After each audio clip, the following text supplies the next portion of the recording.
center. Back goes Varsho. This ball is gone. Murakami with his first home run in front of White Sox fans here at Wright Field. A two-run shot that gives him the lead. Munetaka Murakami lit up the score here at Wright Field for the very first time in his career yesterday. How many more will there be? I have a feeling there's going to be plenty of opportunities for the big power slugger now with the White Sox. The Sox have won 2 straight here against the AL champs, the Blue Jays. Can they make it 3 in a row? A sweep here at home to start the home schedule? Oh, how wonderful that would be. Davis Martin gets the ball for the White Sox. He took the win in his first outing and the rotation. And for the Blue Jays, Eric Lauer, longtime veteran, fastball-heavy lefty, is going to be set for the start for Toronto. Welcome into the ballpark, everybody. I'm Connor McKnight. Great to have you with us. It has been so much fun to watch the White Sox play long ball this year. And they can win in other ways for sure. But for Munetaka Murakami, home run's going to factor big into his production. And for more on how that production feels, here's Brooke Fletcher. Well, it was a wonderful feeling. That's how Munetaka Murakami described his first homer here in Chicago in front of this home crowd. And through these first 8 games of his career, I think he silenced all the questions on if he can compete and play at this level. Connor was talking about what he does at the plate, but also he's making great strides on defense. Yes, he had that error earlier in the game yesterday, but he told me he wanted to make up for it, and he did, cutting off that runner at third there in the 7th. He described that as just a routine play, but that sort of awareness is what makes him so special. The work that he does off the field, everybody in this organization sees it, and it rubs off on the guys in the clubhouse. It just really sets the tone. Will Venable said he is everything they'd imagine he would be, and they want him to continue with that confidence here today. And speaking of confidence, coming up, Davis Martin showed all sorts of confidence on Monday with that strong start, but can he repeat? John and Steve, they'll discuss on the other side of the break. We'll be right back.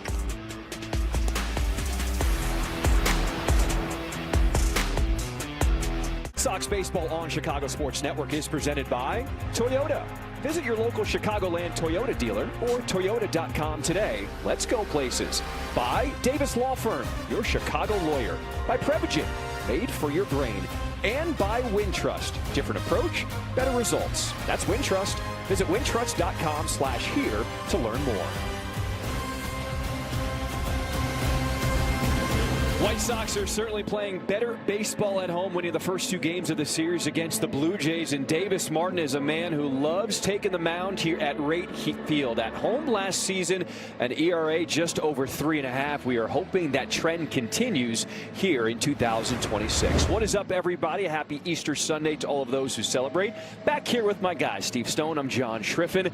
Excited to see Davis Martin. He has become one of the more dependable arms in the starting rotation for the Chicago White Sox. In his first outing of the season, he went 5 innings. Steve, that is still the longest outing of a starter for the White Sox this year. Hopefully more of the same here, because this is one of the mainstays in the starting rotation. Last time out in Miami, he had pretty good stuff. We'll take a look at the numbers, and they were fairly impressive, especially for early in the season. He went 5, gave up 5 hits, 3 earned runs. He did fan 6. That's a good sign. Walked only 2.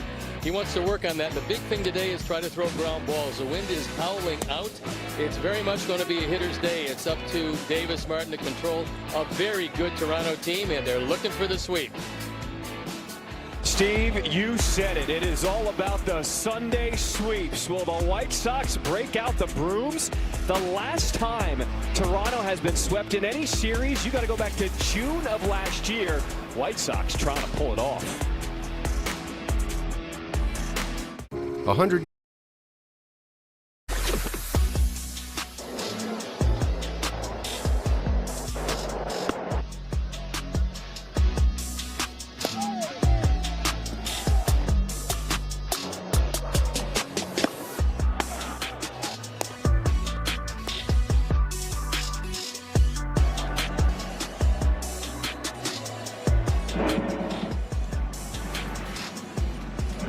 Bring them out. Bring them out. The White Sox take the field here on this beautiful Sunday. And how about a new face for the Chicago White Sox? Tanner Murray, just 23 years old. He makes his big league debut at short. We got a chance to talk with him before the game today, and he's very excited, as you would expect, getting an opportunity to play, and that's a good thing. And so hopefully he'll catch a lot of ground balls today, because ground balls can't go out of the ballpark and the wind is heavy. The head man for the Toronto Blue Jays, John Schneider, in his 5th season, got a contract extension in the offseason. Things have not been going exactly the way people expected so far to start the season for Toronto. But Vladimir Guerrero Jr., his first extra base hit of the season yesterday, a home run. Maybe that gets that big slugger going. As we take a look at the rest of the lineup, Brandon Valenzuela, he is also making his big league debut behind the plate tonight. There's a look at Davis Martin. Before the game, Brian Bannister said what he likes best about Davis Martin is his ability to shape his pitches. So last season, 25 starts, 26 games, the ERA a tick over 4, and here we go. First pitch from Martin. It is swung on and fouled away. This is what Davis is going to use today. That 4-seam fastball a third of the time, and its average is 94. The changeup is a hard changeup at over 90 miles an hour. He calls it a kick change. Then it's the slider and the sinker.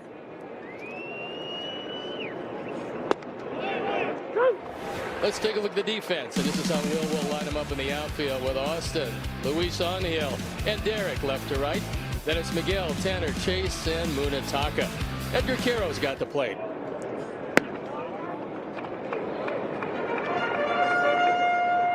Behind the plate, the king-size Jordan Baker. More friendly to the left-hand pitcher, more friendly to the right-hand batter. Left-hand batter, right-hand batter. He's a friendly guy. George Springer pops this one up. And Caro will watch it go back into row 2. Our weather's presented by Four Seasons Heating, Air Conditioning, Plumbing, and Electric. And 47 degrees. It feels like 42. Humidity 55. That's down somewhat. The wind 12 miles an hour out to center field, so it's blowing straight out. It's going to carry just about everything today. There's a premium on ground balls from both of these pitchers. 1-2 from Martin on the ground. Tanner Murray in his big league debut tested early, and the first out of the ball game. This is how this game works sometimes. You get a guy in his major league debut and he gets the first ground ball, has to make the first throw of the game, and there you go. Perfectly done. We talked to him in his locker in the clubhouse today. It was exciting. He was really excited, as you would imagine, right? You get your call up. Your first call is to your mom. They're excited on the other end of the phone. But you also mentioned something that was really interesting about his history as a player, as a college player. We talked about his background, and he said he was a walk-on in college at UC Davis.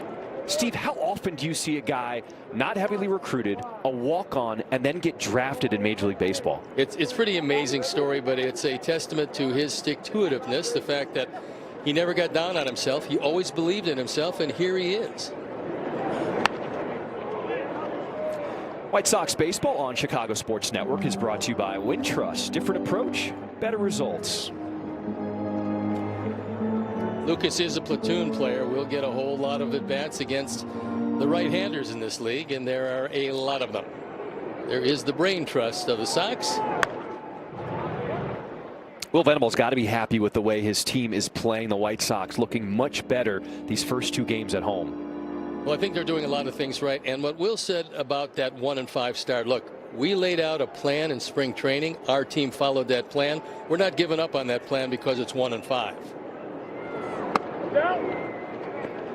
Also, the crowds the first 2 games of the series were very good, and Will said you feel the energy from the stands, from Chicago fans coming out, showing support, and you do get that boost here at home. And they got a lot of things right in the first 2 games. One of the things they did, when Toronto scored, the Sox came right back and scored. Big pitch from Davis Martin gets the strikeout.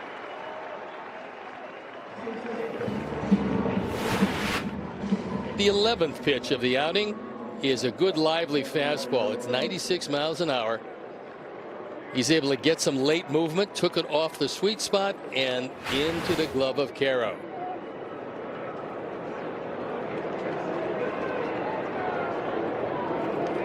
Here is Vladimir Guerrero Jr. First home run of the season. Was also his first extra base hit of the season in the ball game yesterday.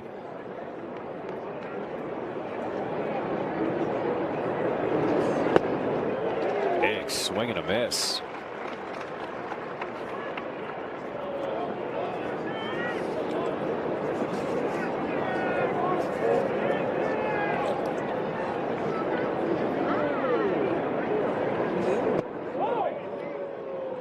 Even with that pitch missing, you can feel Davis Martin has a ton of confidence that he is pitching with right now.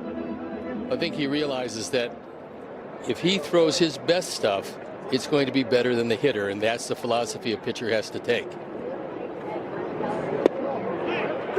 Goes right back to the same spot, gets the call. Well, we'll see if he decides to slide one away from the big guy, because what Guerrero's done this year, he's starting to get more elevation because he believes he can hit more home runs. The projected total this year for him is 32. That's an improvement over last year, but I think he's got a little more in him than that even. 2-2. Grounded to the right side, but foul. We'll take a look at yesterday as Vlad Jr. gets one down and in, and the first time up, he almost hit it out of the ballpark. That time he left nothing to the imagination. That was over 430 feet, I believe.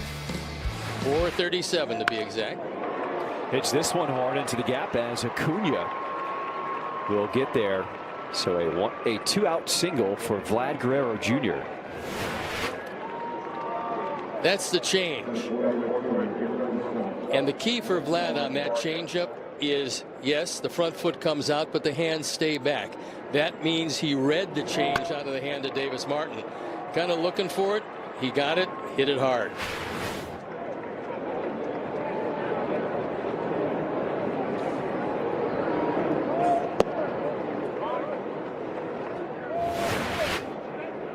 We'll see how he was able to get out in front of this, and he was most likely looking for this. He knows Davis throws a lot of changes. They're good changes, and he hit it hard. Big swinging lefty bat. Addison Barger has had a slow start to his season, just 1 for 16, as you see that batting average under 100. He does have enormous power, however, and last year he tapped into that power, and they feel that, especially against the right-handers, this is a guy you want in the lineup.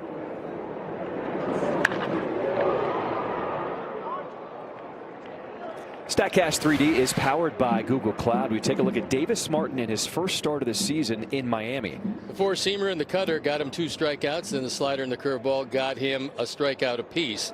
So 6 of them. Let's see if he can improve on that a bit today. 2 down in this first inning. Breaking ball just missing down. Not by much. Pretty close.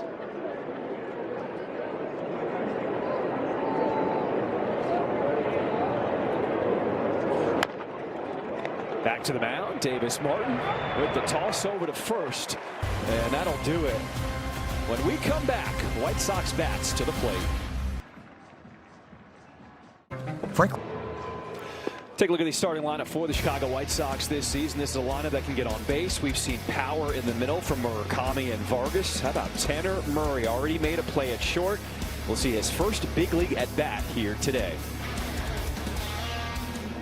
We'll take a look at Eric Lauer, a left-hander with a surprising fastball. He's pretty tricky with that because he gets a lot of strikeouts on face-high fastballs when he gets ahead. He's devoted himself to using more changeups, although you see just 8%. Four-seam fastball he leans on heavily almost half the time, backed up by the cutter. That will be into the right-handers, and then the curve. Steve, it is amazing what has happened to the starting rotation for the Blue Jays this season. 5 starters on the injured list this season. And that is why Eric Lauer is in the rotation, as he was fighting for a spot in spring training. He's always had good command, and he's really had to, because it's a good fastball because of deception, just not an overwhelming fastball because of velocity. 1-1 the count here to Mydroth. Let's take a look at the defense and how they line up. It's Lucas, Varsho, and Barger in the outfield left to right with Okamoto, Jimenez, Clement, and Guerrero Jr. at first base. Major League debut of Brandon Valenzuela. Got a very good arm. Going to be tough to run on today, especially with a left-hander on the mound. 1-2. Breaking ball. That's a fair ball down the line and past Okamoto. Mydroth. He is digging for two. That's where he shuts it down. A double to start this bottom of the first.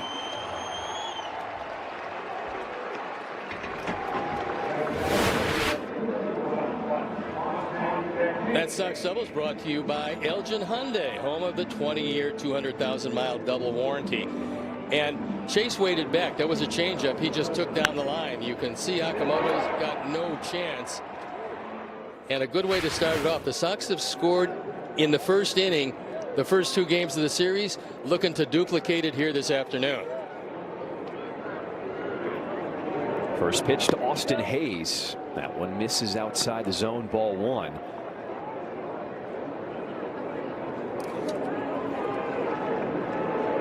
This has been the trend for the White Sox. First 3 innings, getting on the board early. Grounded to the left side. Nice glove work by Okamoto. Makes the throw. How about that play for the first out here in the bottom of the first? Okamoto going to his left. This is a fine play. Normally this is through into left field. Not this time. And plus, he shows you a deceptively strong arm. From his knees, gets it right on the button to Guerrero.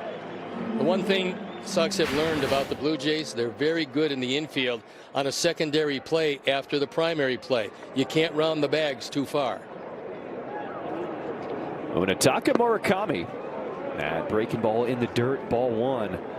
What a start to his big league career he has had. 4 home runs already, and his first one here at home in the ballgame yesterday. That's the all-time record for a Japanese player in the major leagues, beating Ohtani, which is not easy to do.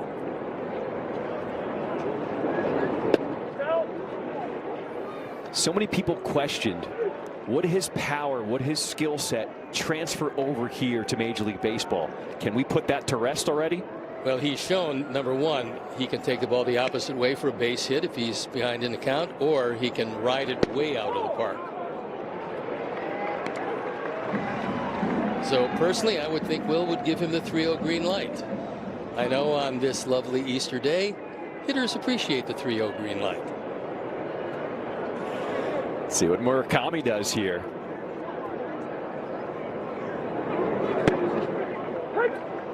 That's not one you'd swing at anyway, even with the green light.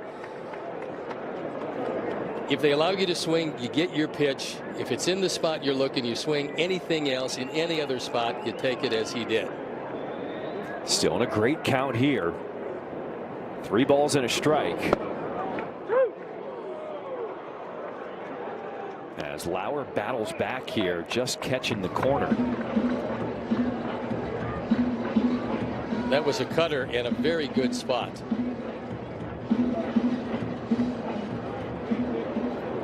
Murakami's 4 home runs, ranks 3rd in Major League Baseball right now.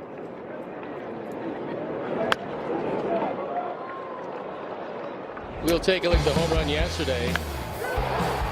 Little, who gave up a couple of home runs all year, gave up 2 in the same inning. This was a rocket to straightaway center field. Colson Montgomery followed with another one of those to give the Sox another run on the lead. 3-2. Hit hard to the right side. It is Guerrero Jr. the long flip. And Lauer does get there in time as Mydroth advances to 3rd with 2 away. It is time for our lines to watch, presented by Circa Sports. Sports betting the way it should be. We check out the odds for White Sox home run hitters today. Steve, Miguel Vargas at the plate. Who do you like here today? Well, look, yesterday I said I thought it was going to be a big day for Vargas, and he did have a big day. Almost hitting the first one out of the ballpark, but he one-hopped the wall. I still think it's going to be a big day for him. I still like the value play that is 525 if he hits one out. Now, it's a very lively park. The wind is blowing straight out. Miguel has big power, And we'll see if he can use that to his advantage against Lauer. Something we have seen from Miguel Vargas: when he gets on base, he has scored a lot already to start this season, tied for third in the American League with 8 runs scored this season. And one of the things to bear in mind, because he is a big guy, put on some muscle, he's a lot stronger, but he retains the ability to steal bases. He reads pitchers very well.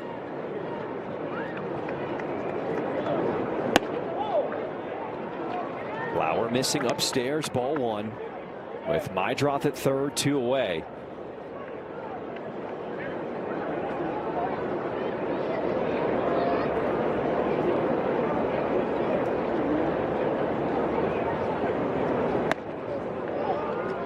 Something we talked about together here in the booth about Vargas that we have loved, the growth we've seen from him defensively. That gem he made at third yesterday. That was just an outstanding effort, because it's one of those plays you throw up the glove. If it sticks, you throw to first base. Other than that, you look at the left fielder and hope he fields it.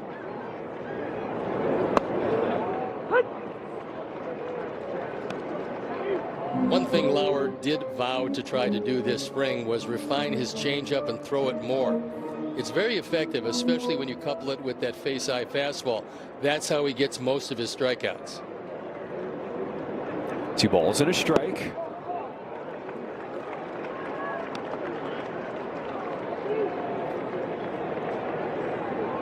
The patience the White Sox have been preaching for these hitters to control the strike zone.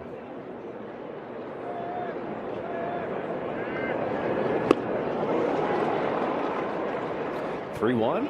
Took a good hack at it. Lauer missed his spot, and it turned into gold for him. Valenzuela wants this inside.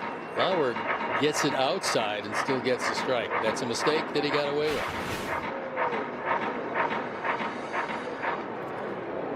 White Sox trying to capitalize on the leadoff double by Mydroth.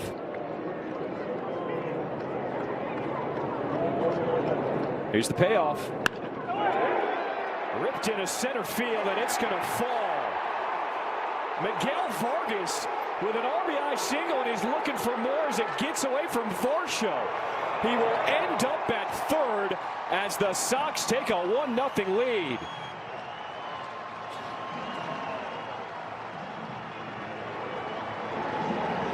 Miguel got one to his liking. That's a 4-seam fastball, and he got it down. Now the 4-seamer down is not going to sink. That's one of the reasons why he was able to hit it so hard, and then Varsho had some problems. He gets caught in between and can't knock it down, and then Miguel is off to the races. They're calling it a triple. I think that's terrific because it sets up the cycle. They may change that scoring later. I'm going to put it in pencil. Either way, run batted in by Miguel Vargas. Sox with a 1-0 lead as Edgar Carroll now at the plate.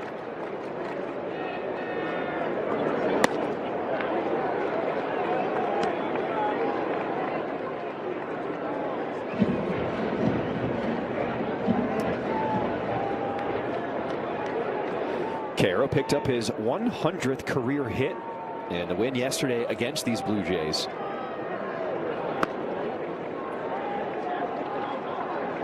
The one thing that Lauer can't do is fall behind consistently, because the stuff is good. It's major league stuff. It's just not good enough if you're making 2-0, 3-1 pitches all the time.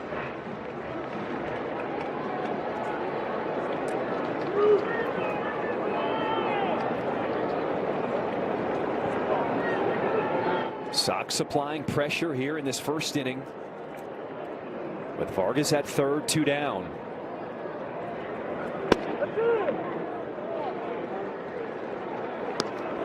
Heard Jordan Baker say that was in off the plate. I don't know how many times Valenzuela in his major league debut is going to challenge a call.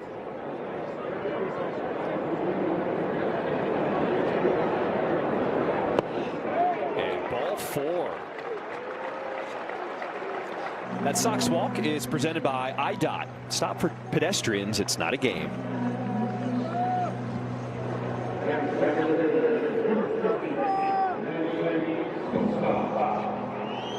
Well, it's good to see Lenyn Sosa start to get going yesterday. His first hit of the season in the first inning. He is 1 for 14 to start this year.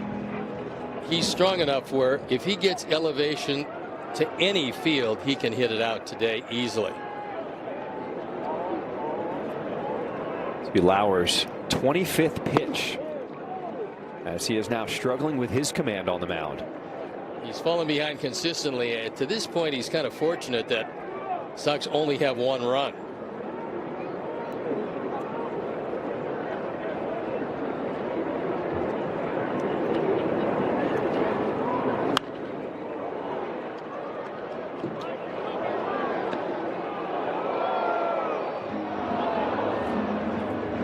Talked about Lauer falling behind. He has started the last 5 batters 1-0. And not a recipe for victory. And the White Sox make him pay here in the first. 1-1. No, he goes to first. How about that move? Almost throws it away, and Vlad Jr. shows the athleticism, because that was a quick move to his left to make sure that one didn't go in the dugout.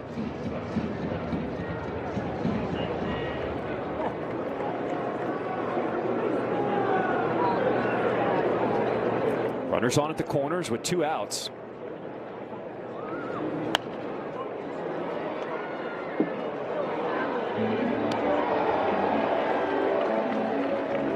You can see the swing thought from Lenyn Sosa, trying to stay down, take that ball the other way. Yeah, I think he was unhappy because he thought that was hittable. In that spot, that's usually line drives to right and right center field.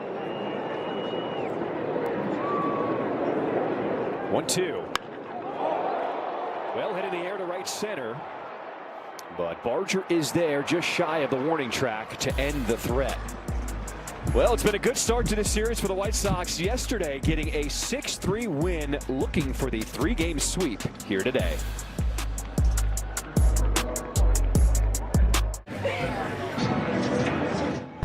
Welcome back. It's time for a scoop from the clubhouse. Colson Montgomery told me after the game there's something about being back home that's allowing the White Sox just to settle in. He told me back in Milwaukee that this group was just maybe suffering from the opening day jitters. You got to remember, these are young players that were experiencing it for the first time, and he said that maybe they were just pressing a little bit, but as the season has gone on, he said that they're really just starting to settle in and understanding that, hey, this is not a sprint, it's a marathon. And Steve, you know better than anyone that throughout this long season, you just can't press. You got to trust your process.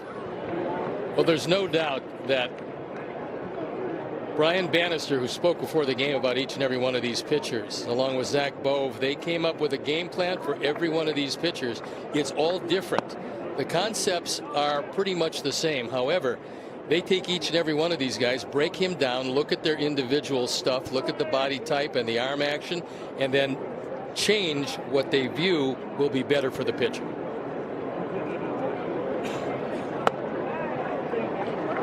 This half inning is brought to you by Wintrust, as Davis Martin has missed with the first 3 pitches to Kazuma Okamoto.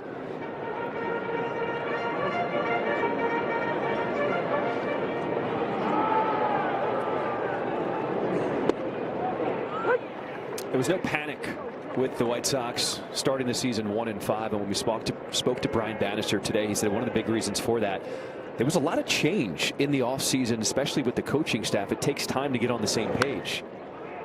New pitching coach, new assistant pitching coach, 2 new major league analysts. They changed their entire process, how they analyze all the metrics and distribute the data. It takes a little time for them to refine their process. When you listen to Brian Bannister break down the preparation and everything that goes with making a good pitcher, the ability to throw that breaking ball on the outside corner with a full count is probably one of those things, but it gets fairly complicated. It's very individualized, and this is a perfect pitch. I don't blame Okamoto for taking it, even with 2 strikes. You think this one's going to drop out of the zone? It does not. Well caught by Edgar, as he shows it to Jordan Baker and says, indeed, that was right there.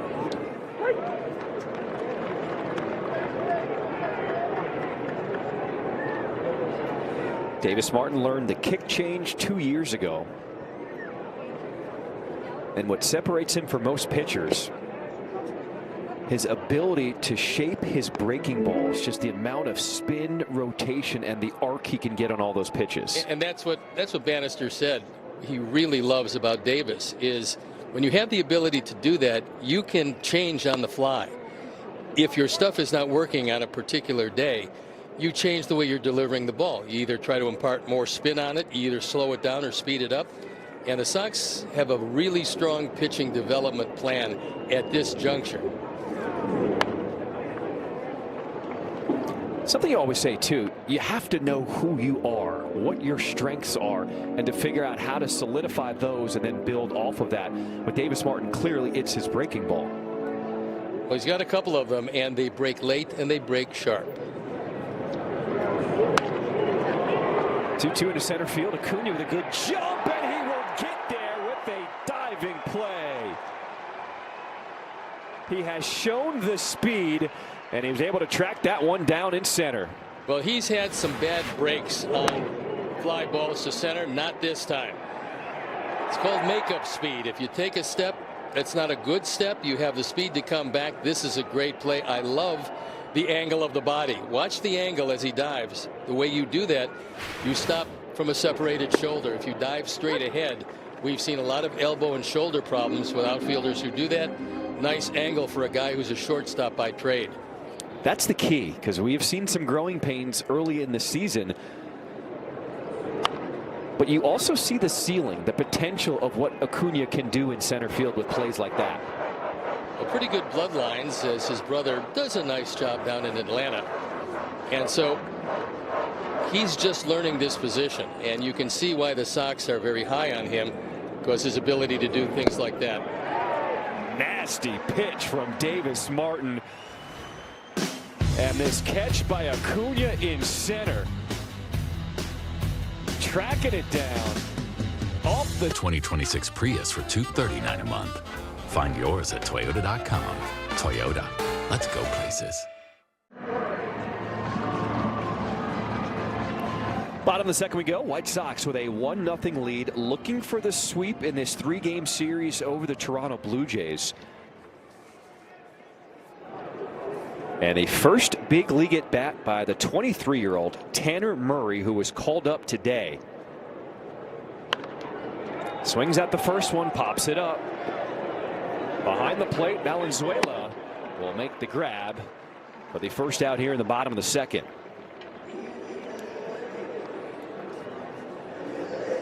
Regardless of what happens the rest of the way from Murray, he's going to remember that at bat. One pitch, pop up to the catcher. You just have to realize that it only gets better from there. At least he's smiling about it, right?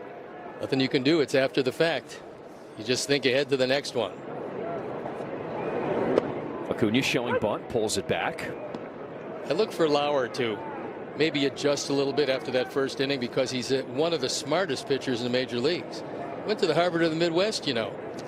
Which would be? Kent State University. Hey now, on the ground, hot shot. Okamoto got a piece of it, but no chance for the speedy Acuna. That's going to be an infield single. Louis Angel smoked that ball. I don't blame Okamoto, who didn't want to see his career end on the first ground ball he gets of the day. This is a rocket. Nice fly by Jimenez. He can't get it across in time. Acuna has big speed, so once it caroms off him, you're not going to throw him out. Derek Hill gets the start in right field. One thing to be aware of is the arm of Valenzuela. It's probably the #1 attribute that he has. He will gun you down at second or try to pick you off at first, but the arm is strong. How about the awareness of what Hill did in the first game of this series on Friday? Alejandro Kirk was behind the plate. Pitch was fouled off his mitt. Turned out that he fractured his thumb. He's now on the injured list. The backup catcher, Tyler Heineman, comes in. And what does Hill do? He tests him right away with a bunt in front of the plate. Heineman throws it down the line in right. Game is tied. As Hill tried to bunt again, and Acuna, they almost got him. But Guerrero Jr. could not squeeze the ball. Well, that was the pickoff that I was talking about. And so this team in Toronto does it probably better than anybody. They're always looking to take it out without making a pitch. The throw isn't great. Guerrero does a nice job of keeping it out of right field, but fortunately he can't control it.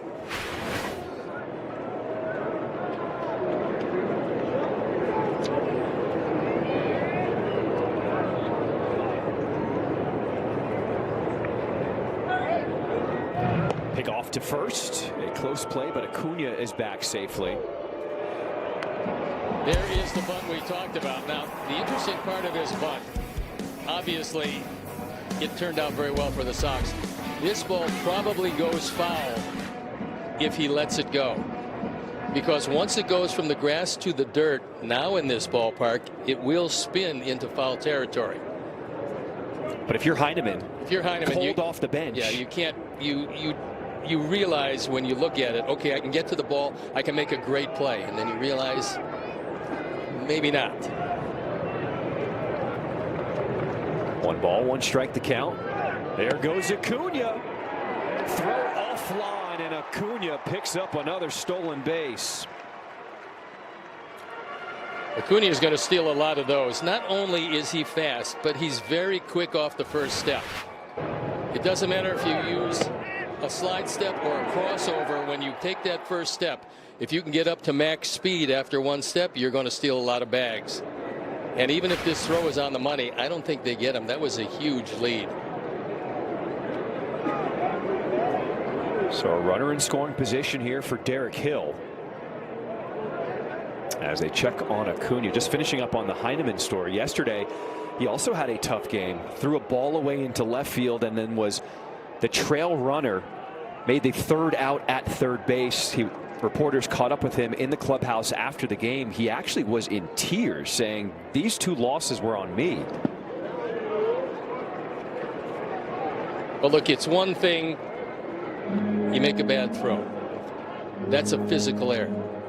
It's another thing when you're a catcher with catcher speed to get taken out of the inning with Vlad Guerrero in the on-deck circle. My feeling is you got to find a way to bring Vlad to the plate in that situation. Stay at second base. Let's go to Connor for some news and notes. All right, John, the Yankees were down 4-0 after 4 yesterday. They put some big runs together in the middle innings, held off a late Marlins surge, and now are an MLB best 7-1.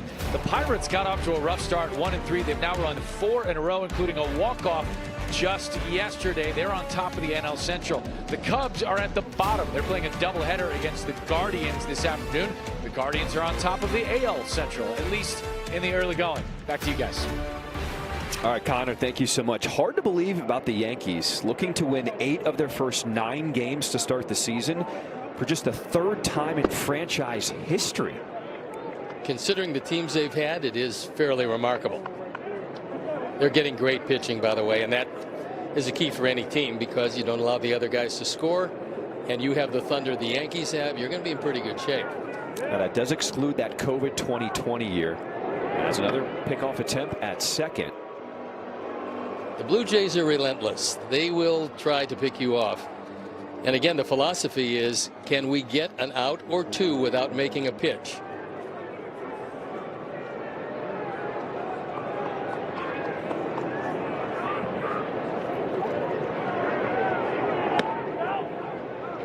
Acuna getting a lot of attention as he dances around off the bag at second. Clement, who's charged with holding him close, is very good at getting to the bag quickly. White Sox had 4 total stolen bases coming into this series. Already 5 here against the Blue Jays. There goes Acuna as the double steal is on. Now Hill has big speed, but most catchers will tell you in a situation like that, you have to go after the trailing runner because the guy at second base gets a bigger lead than the guy at first. But the ball fouled off. It looks like there was no way they could get Acuna at third base there. You have to go after the trailer.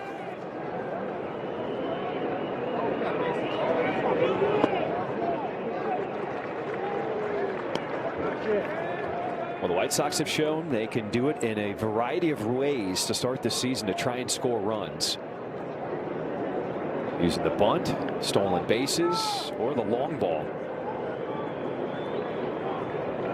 2-2 to Majdroff. On the ground to Clement at second. He will make the flip for one.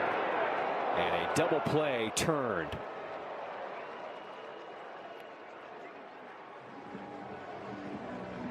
Will Venable said he does want to challenge this call. It looked really close at first base. We'll watch it at the base. Chicago is challenging both players, second and first. They're going to challenge the first out that was made at second and the play at first. So we'll take a look at the play at second. Clement with a long backhand toss. It looked like Jimenez was on the bag, but maybe his foot was lifted when he made the throw. He comes flying across, and Hill can't get a piece of him.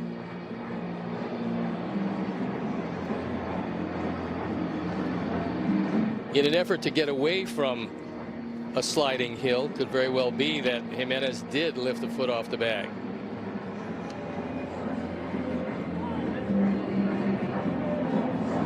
That's really close at first base also. All right, this is a Northwestern Medicine Manager's Challenge. We're taking a second look at the play. It's always a good idea to get a second opinion. Get yours at Northwestern Medicine.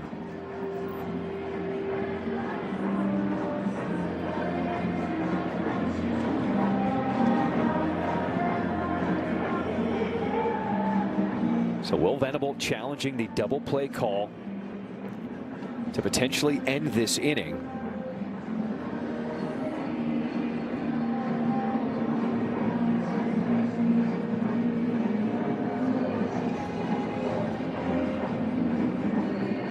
It's taking a little extra time because they're looking at second and at first base.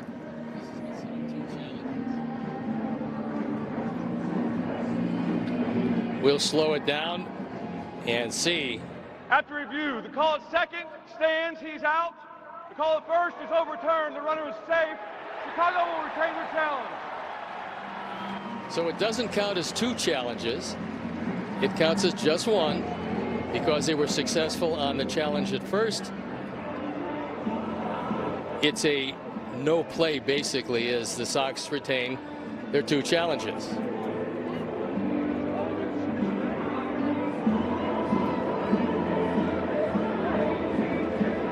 So Majdroff stays on at first. Acuna with speed is at third with two down. And Austin Hayes now a chance to extend this early lead for the White Sox.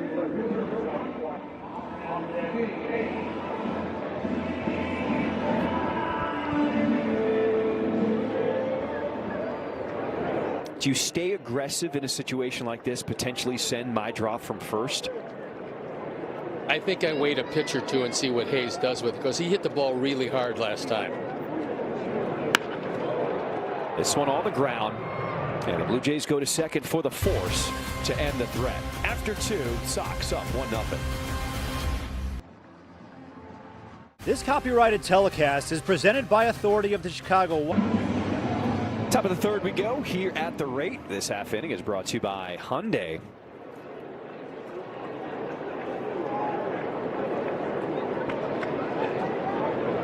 Eight, 9-1 to the plate for the Blue Jays here. If you look at the lineup today, John Schneider has staggered his lineup.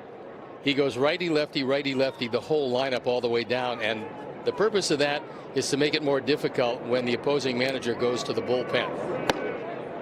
You're not going to bring that lefty in to face three straight lefties because he's staggered this lineup. The loss of Kirk for the Blue Jays is a horrific loss for them because he's so good in both aspects of the game. That was one of the pieces on this team they just could not afford to lose, especially this early on. And for him to depart as quickly, I mean, no sooner did he get hit, pretty much he grabbed his thumb and then walked down into the dugout in the locker room. Kirk currently on the 10-day injured list. They don't know if they're going to have to do surgery yet because they put it back in place, but there is a fracture there. They have to wait for the swelling to go down, then they'll take another look.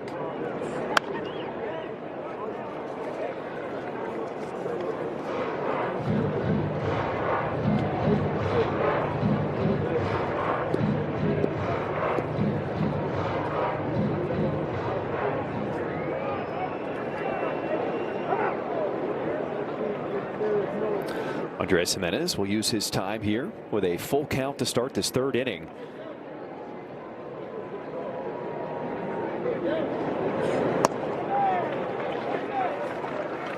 Let's go down to Brooke for a get to know your Sox. Yeah, and this time we're going to feature Davis Martin. I asked him, well, what's the best trip you've ever been on? He said his honeymoon to Cabo with his wife, Jenna. I said, well, if you could live anywhere for a year, where would it be? He told me Tokyo.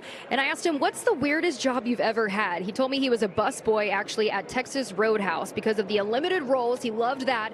And the return appetizers. He really emphasized he loved crushing the return appetizers. But guys, we have a lot of good restaurants here in Chicago, but do not sleep on the rolls at Texas Roadhouse. Those are elite.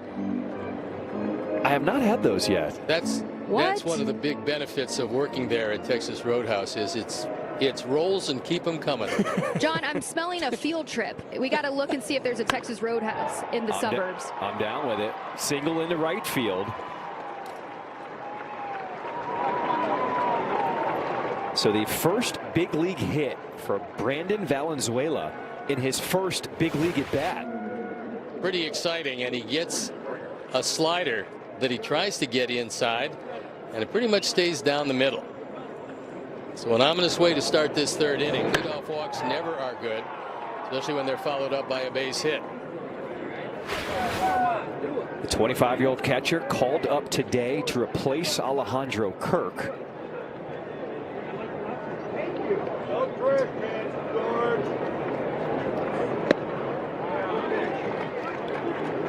So first time through the lineup. Blue Jays with 2 hits off Davis Martin as he faces George Springer for the second time.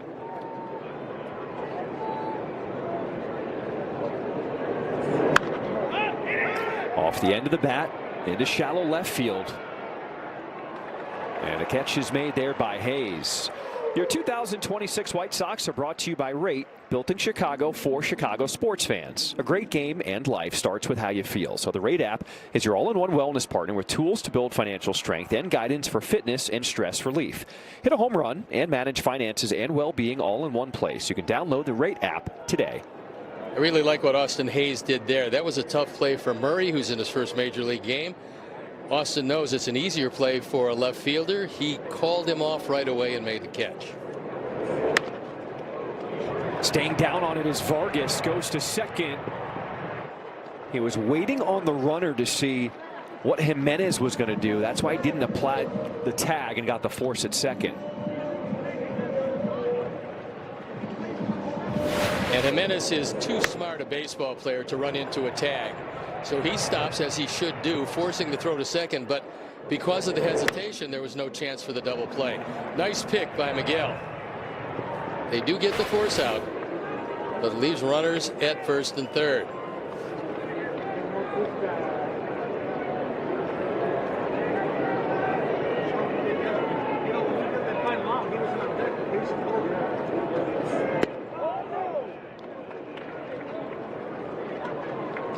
Vladimir Guerrero Jr. singled his first time at the plate.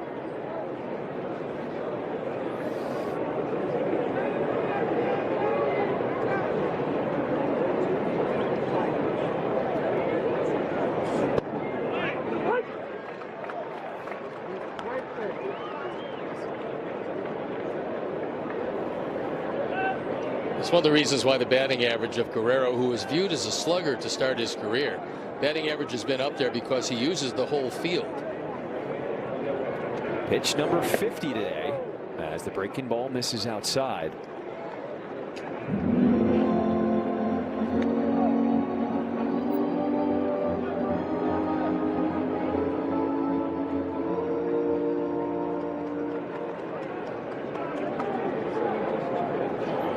First and third with 2 outs in this third inning.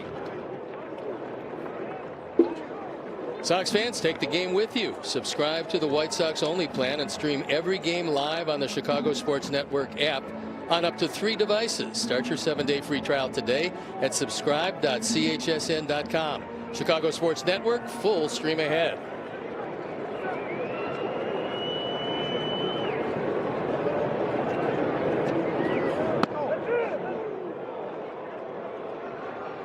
Pretty good idea by Davis as he tried to shave off the inside corner to Guerrero, who normally looks out over the plate.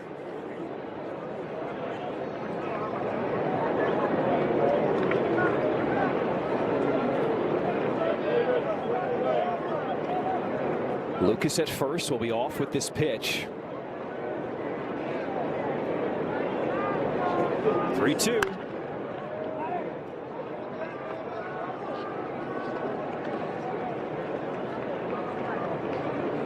Guerrero looked back and asked Jordan Baker if it was a strike, and hitters will do that if they swing at a pitch. They just want to know, was I correct in assuming that it was going to drop in the zone? An umpire will always tell him, looked like it's going to be a strike, or no, it was out of the zone.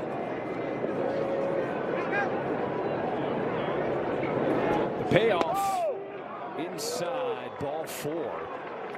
And the bases are now loaded in this 3rd inning.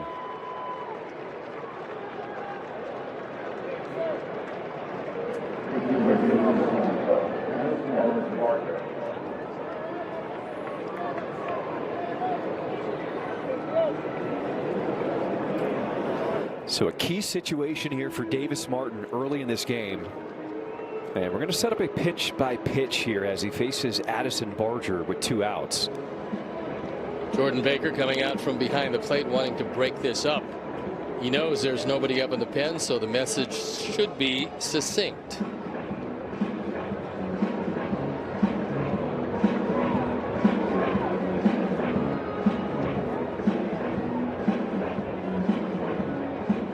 Davis Martin got Barger to ground back to him his first time up in the 1st inning. As Barger is now 1 for 17 to start the season.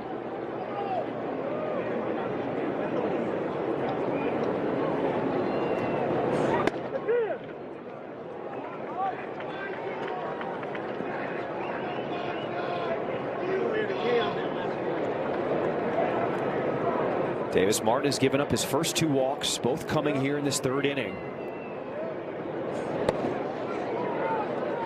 As he's battling his command here, falling behind 2-0. Well, now if you're Barger, you're squeezing the sawdust out of the bat, looking for a pitch in the zone you want it. For him, that's middle in. He's very strong despite this terribly slow start.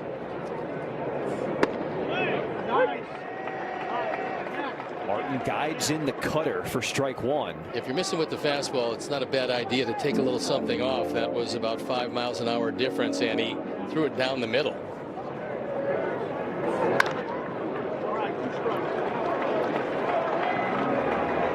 Now if you're Davis Martin, where do you go with this count even at 2-2? I really like the high fastball, especially to Barger, who is a pull-hitting, very strong hitter, but he has a tendency to expand his strike zone. Martin deals. That was his 4-seamer that looked like a cutter. I think maybe he was holding that one off to the side a bit, and it moved inside to Barger. All he could do was fight it off and keep it alive, but it was 96. He's keeping everything firm. We have not seen a breaking ball yet in this at bat.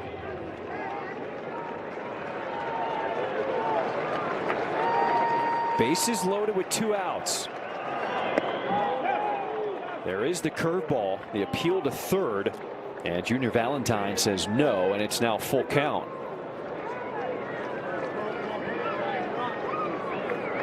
With the runners going, it pretty much takes the force out of the equation. 4th full count here this inning. Grounder up the middle, spinning, turning, what a play! Tanner Murray, in his big league debut, gets the Sox out of a bases loaded jam. If nothing else happens, this will be in the memory banks of Murray the rest of his life. That was just a great play, a great pick on the back end. And the Sox get out of the inning. That saved at least 2 runs and certainly the lead, and a pumped up Davis. Today.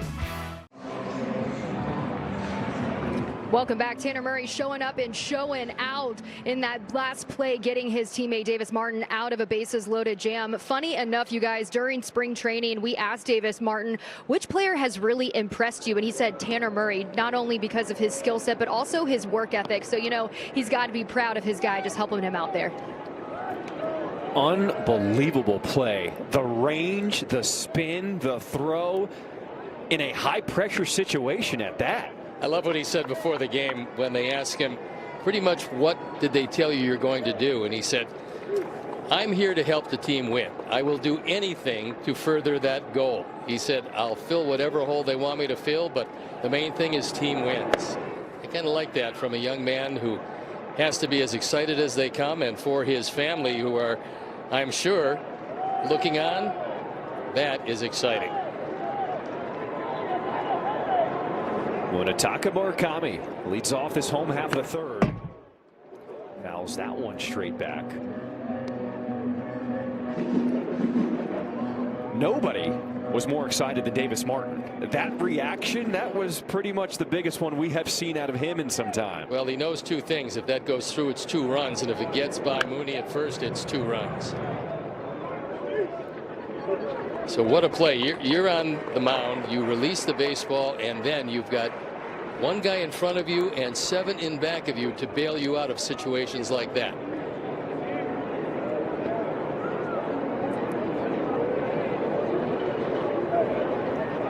Two pitch. That's a good take because that was really close. Just down and out of the zone.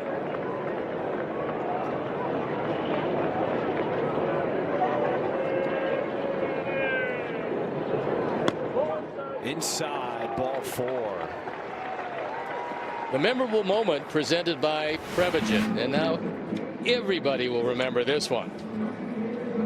Just great balance, able to get the throw off, and Mooney on the back end with the pick.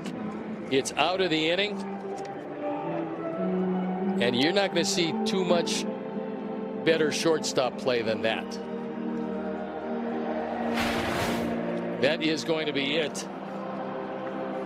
We're going to see a new pitcher coming in the ball game. Austin Voth, who was warming in the pen, replaces Lauer. We'll step out, and we'll be back with the lead. Austin Voth is 24 numbers with Seattle. He appeared in 68 games, had a fine year with a 3.69 ERA. And the stuff is good enough to get a lot of swings out of the zone.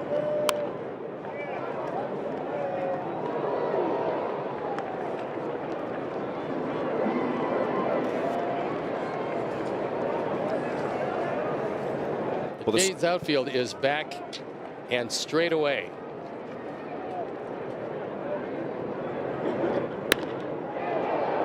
That 1-2 straightaway center backing up is Varsho as he makes the grab. First out here in the bottom of the third. This half inning is brought to you by Elgin Hyundai.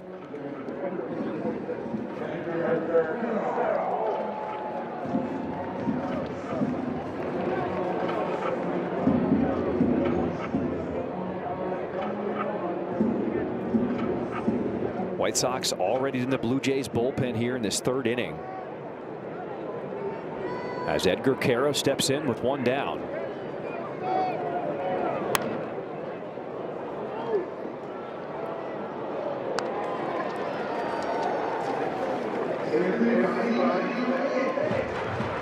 There's some happy fans with an early souvenir in this one. Takes the pressure off for the late scramble for a baseball.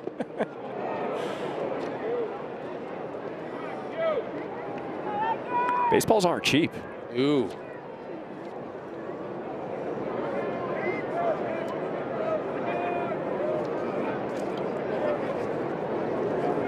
Edgar Caro still trying to get his swing dialed in to start this season. Walked his first time up. 0-2.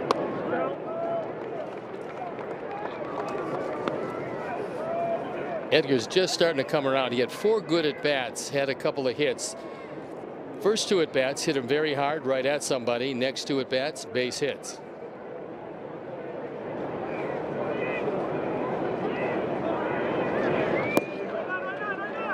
Good stop by Valenzuela behind the plate as that pitch was spiked. He did a nice job of angling his body, and when you angle the upper part of your body, that ball's going to hit off your chest protector and go straight ahead. If you don't angle it, it might pop up in the air.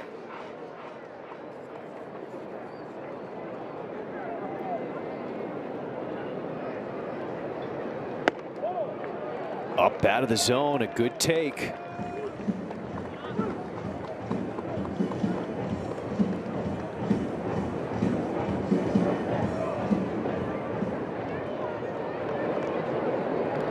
Murakami on at first with 1 away.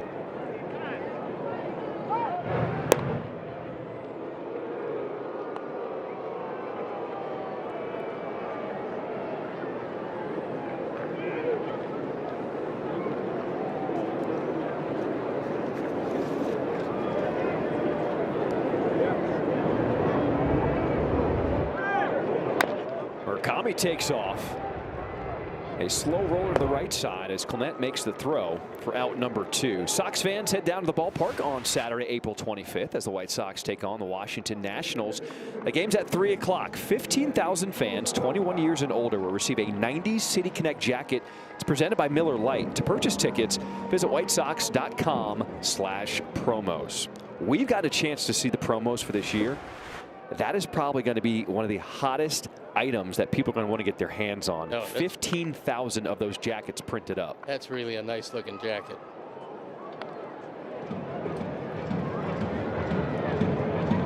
City Connect. The 2nd year in a row.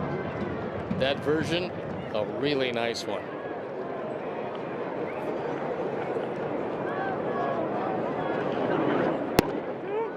Especially nowadays. Everything throwback is all of a sudden in.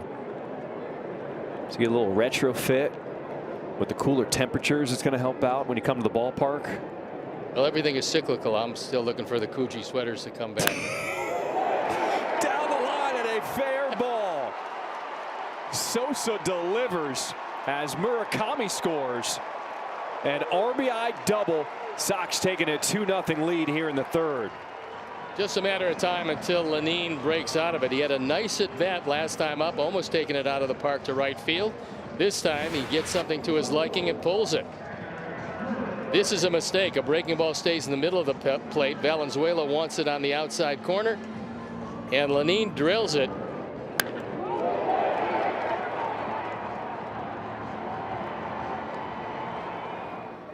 A very hard hit double.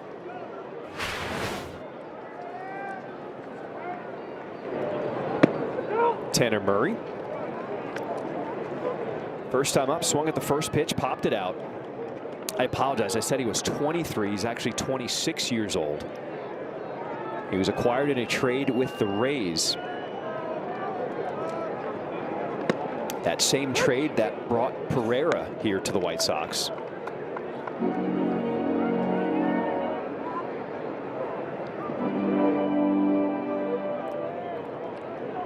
There's the folks. Got to be pretty proud of that defensive play to this point. Oof. Appeal to first, no swing. Rob Drake on the crawl there. Nice job of checking it up. There's a run on the base paths. Mom appears to be just a touch nervous. Started the season in AAA. In just 6 games, though, played 5 games in left field, 1 at second base. So we could potentially see him all over with his defensive versatility. That one gets by as Sosa advances to 3rd. Well, the state of the game these days is if you're not going to be a star, bring a lot of gloves to the park, and this is a breaking ball low and away. Not the best effort by Valenzuela, who tries to backhand it. He felt he couldn't get the body out in time, and the ball gets away, and the advancing Sosa moves 90 feet away from the 3rd run. officially scored a wild pitch. 2-2. Popped up. Valenzuela shielding his eyes as Guerrero Jr. comes in and ends this third inning. Sox lead it 2-0.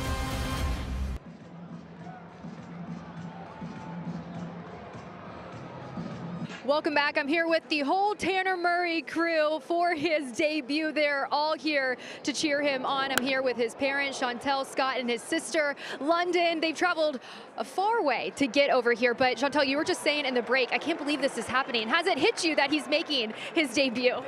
Well, it's happening now, and we're here, and so yes. But before then, it was just so surreal.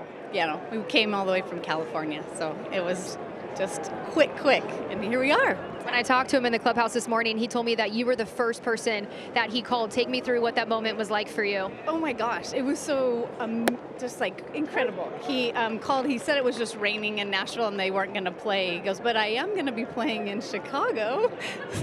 So it was just an unbelievable moment. So you guys hopped on a plane. Now you're here. Okay, Scott, who's more emotional today, you or Tanner? I bet it's Tanner, man. I mean, as a dad, I guess you just picture this a lot. I don't know if he does, and so this is exactly what we thought it could be if it ever happened. And except for the pop-ups. But I want to shout out to Felton, Ben Lomond, Boulder Creek. There's a lot of people watching. A lot of people came, and we're having a great time. We're just so proud of him. I mean, come on. Well, listen, he's finding ways to make an impact. Talk about that defensive play there. What was going through your mind watching that? He kind of does that where it's a little bit unorthodox. You know, it's not exactly like other shortstops, but he gets it done. We've always, you know, when he was a kid, you'd say, how'd you make that great play? And he'd say, because I'm supposed to. That's his attitude. The guys who hit it to you, you're supposed to get out. That's all. Well, London, I know that you've been along for this journey. Just how would you describe Tanner's journey and how he got here? He's an incredibly dedicated guy. It's ever since he was little. I remember he literally created a divot in our backyard with how much he'd be out there practicing different batting stances, trying to figure out what worked. And he's just been so focused not only on like improving his game, but also making sure he's having a good time and having a great time with all the people that he plays with. Camaraderie is super important to him, and so he really wants to, you know, make the clubhouse as welcoming a place as can be, and that's, you know, all you can ask for in, you know, a great little brother. Well, Scott, we're here. We're at the top of the fourth. If you could say something to him right now, what would you say? I would say, hey, keep swinging. Swing it. If the first one looks good, give it a rip. He's confident. He knows what he's doing. He's pictured this. He's had a lot of firsts in the Cape and in minor leagues and college, and I don't think it's over him. I think he can do it. All right, well, guys, we appreciate you taking the time. Enjoy this day. What a special moment for you. Guys, I'll send it back to you. Awesome stuff, Brooke. Always love the call-up videos and then getting time to spend with the family and just to really hear about the journey for everyone for Tanner Murray to make his big league debut. In the air left field as Hayes gets there for out number 2. Excuse me, out number 3. I was so caught up in the interview. That's 3 outs.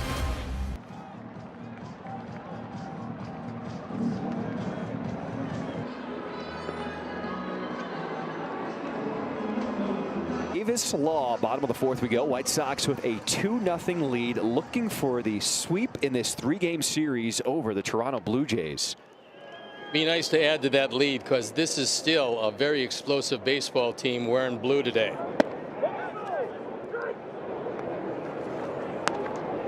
Fielder Rob Drake, he says nope, he did not go. You'd love to see Acuna on with the speed that he has and his ability to steal a bag. Be a good thing.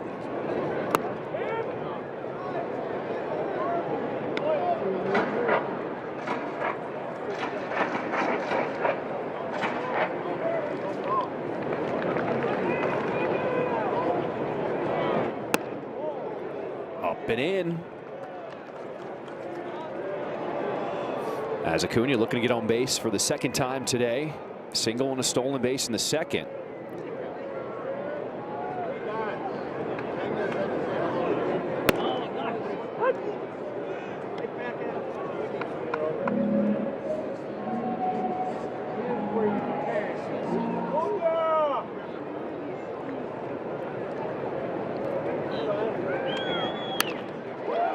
Ripped up through the middle into center field. Second hit of the ball game for Acuna.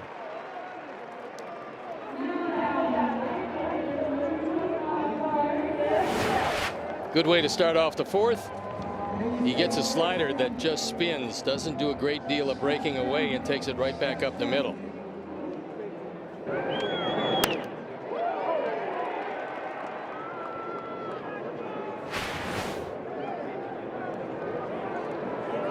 I'd have to look for a very early pickoff move.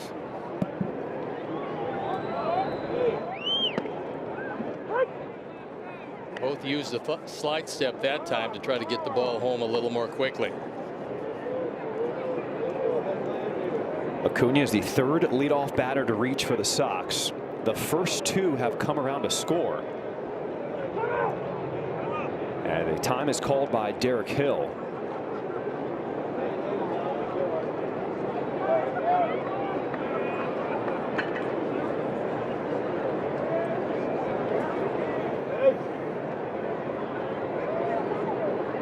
Acuna gets a little bigger lead at first.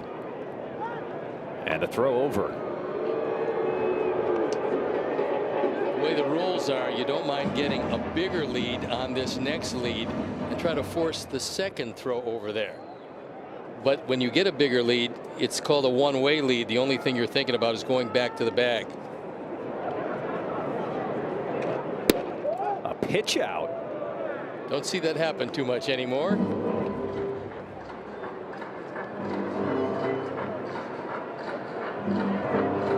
Well, Acuna with his 4 stolen bases this season, getting the attention of the Blue Jays. As well he should. That's a big lead now at first.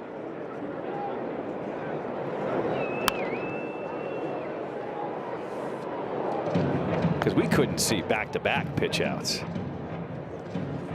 Well, had they done that, it would not have worked well because he wasn't running. But I think he's trying to force that second throw over because this is even maybe a half step bigger lead. Ooh, did that catch? Got him Hill? in the face. Yeah, it did. Wow.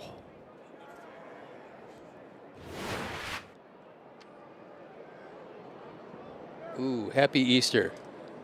Got hit in the lips. And then the helmet. Right off his face, right under the helmet. It's going to take a while to recover from that one.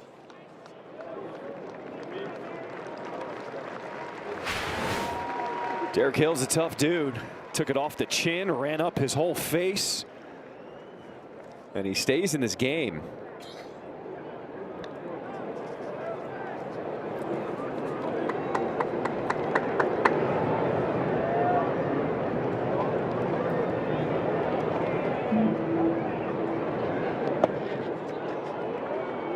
That was just an excellent stop by Valenzuela, because normally that ball flattens out and skips by you.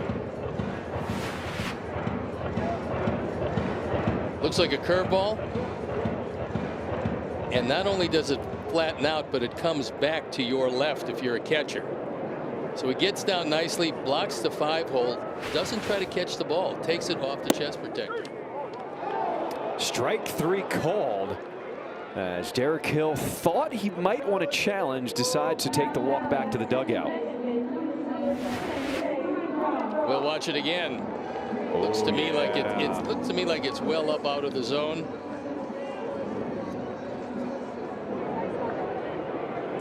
He hung around home plate. I thought he was going to tap his helmet.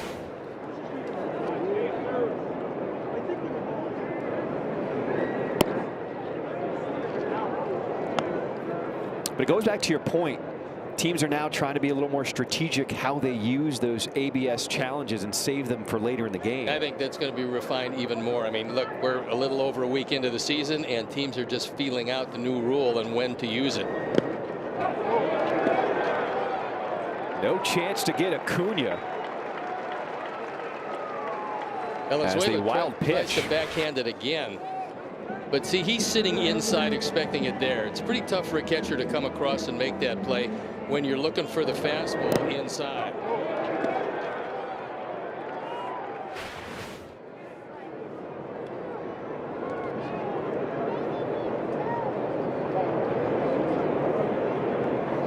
Runner in scoring position for Chase Mydroth. Chase took a look down at third where Okamoto was back. Love the fact that the Sox, each and every one of their hitters doing the same thing. They started in the spring. They've carried it over into the season. They look at the first and third baseman before every pitch. I just love the movement that it creates by just showing that bunt. That ball was off the plate, by the way. Nice job of receiving it by Valenzuela, but it was a ball.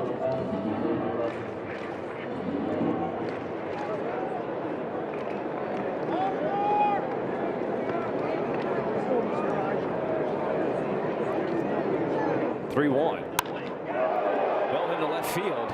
Lucas backing up at the warning track, and he will make the grab as he crashes into the wall. Out number 2. Well, how about the night for Joe Adell of the Angels? He robbed not 1, not 2, but this was probably his most impressive robbery. This one, full extension, leaves the field into the seats. Probably the best defensive game we have ever seen, robbing 3 home runs. And then today, the Mariners posting this outside their clubhouse on the whiteboard. I think that's a good game plan. That's a wonderful defensive night. That last catch was unbelievable. And with that low fence, both Dodger Stadium and in Anaheim, a lot of times guys will do that if they're going as hard as they can and not thinking about anything but catching the ball. 3 home run robberies in one game. That is unbelievable. Pretty amazing. Sometimes you can go a whole year without one of those.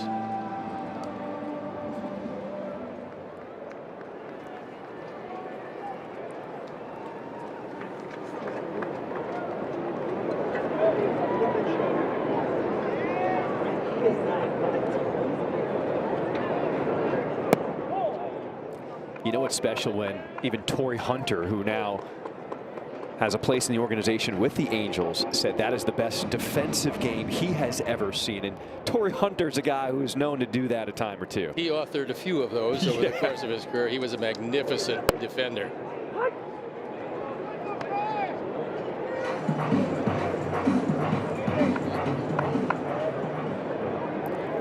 Acuna at second with 2 outs here in this 4th inning.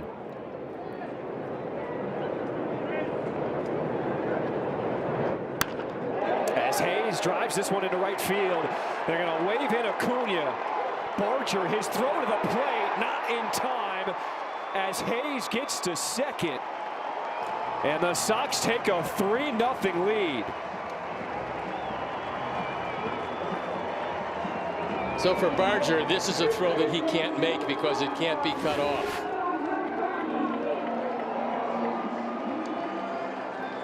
Austin with a line drive base hit, and Barger probably should have forgotten about home plate because you realize the speed of Acuna, you're not going to get him.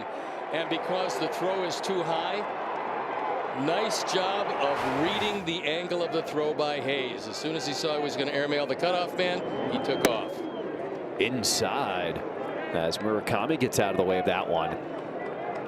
And now another runner in scoring position. The Sox a chance to add another. That's why those little things, the 90 feet that you give away, a lot of times comes back to burn you. It is time for today's Verizon Straight Talk stats as we check out the highest slugging percentage on fastballs in Major League Baseball early this season. How about Murakami on that list? And this is a guy many people wondered if he could hit fastballs here in the big leagues. Well, the interesting thing about it is, number one, he can hit fastballs. But they talked about, can he catch up to 98 inside? Not too many people catch up to 98 inside. All he's got to do is hit the mistakes. He's going to see a lot of them, and he has been hitting the mistakes. On the ground to the right side, and as Clement comes up throwing. The White Sox add another one, scoring 1 in the first, 1 in the third. It is now 3-0 Sox on top on this beautiful Sunday afternoon. Your Chicago White Sox looking for the sweep over the defending AL champs.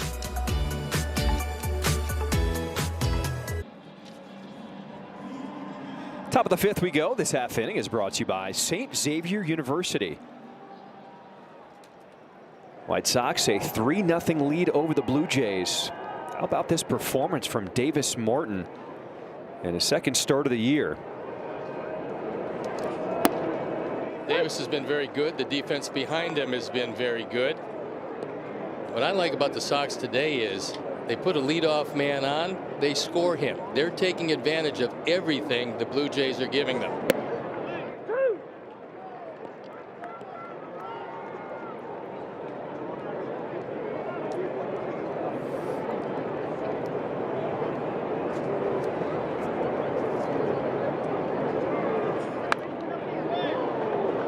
Brandon Valenzuela, a single, a hit in his first big league at bat in the third inning.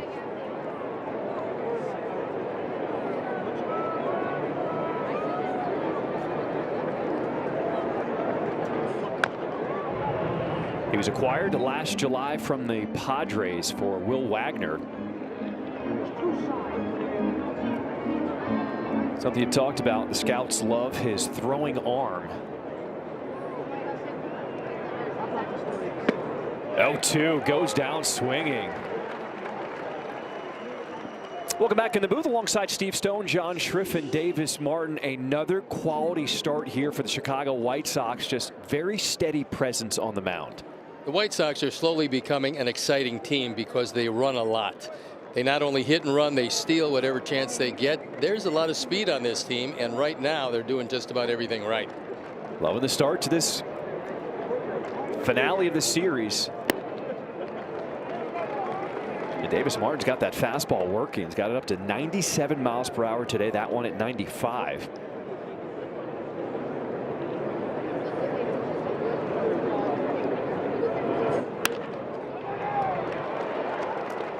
He gives up the single to George Springer with one out in the fifth inning. Follow our Sox at ChicagoSportsNetwork.com, presented by Nationwide Insurance Agent Jeff Vukovich. Get to enjoy knowing the Vuk as much as you do the jingle at JeffVuk.com, because Nationwide is on your side. I talked to the big guy yesterday. Okay. He's still in Arizona. Yeah, just about everybody who knows him suggested he stays down there a while. And so he figured, hey, it's warm. So he's still back in Scottsdale. He looked at the forecast and he said, I'll delay that plane trip to Chicago. Just a few days.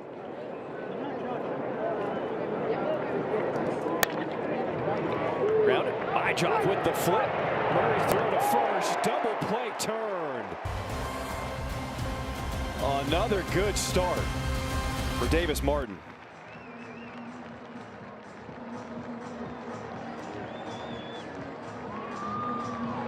And it's our Steinhoffels double play. Steinhoffels donates $200 to Special Spaces Illinois for every double. Double plays that make the difference.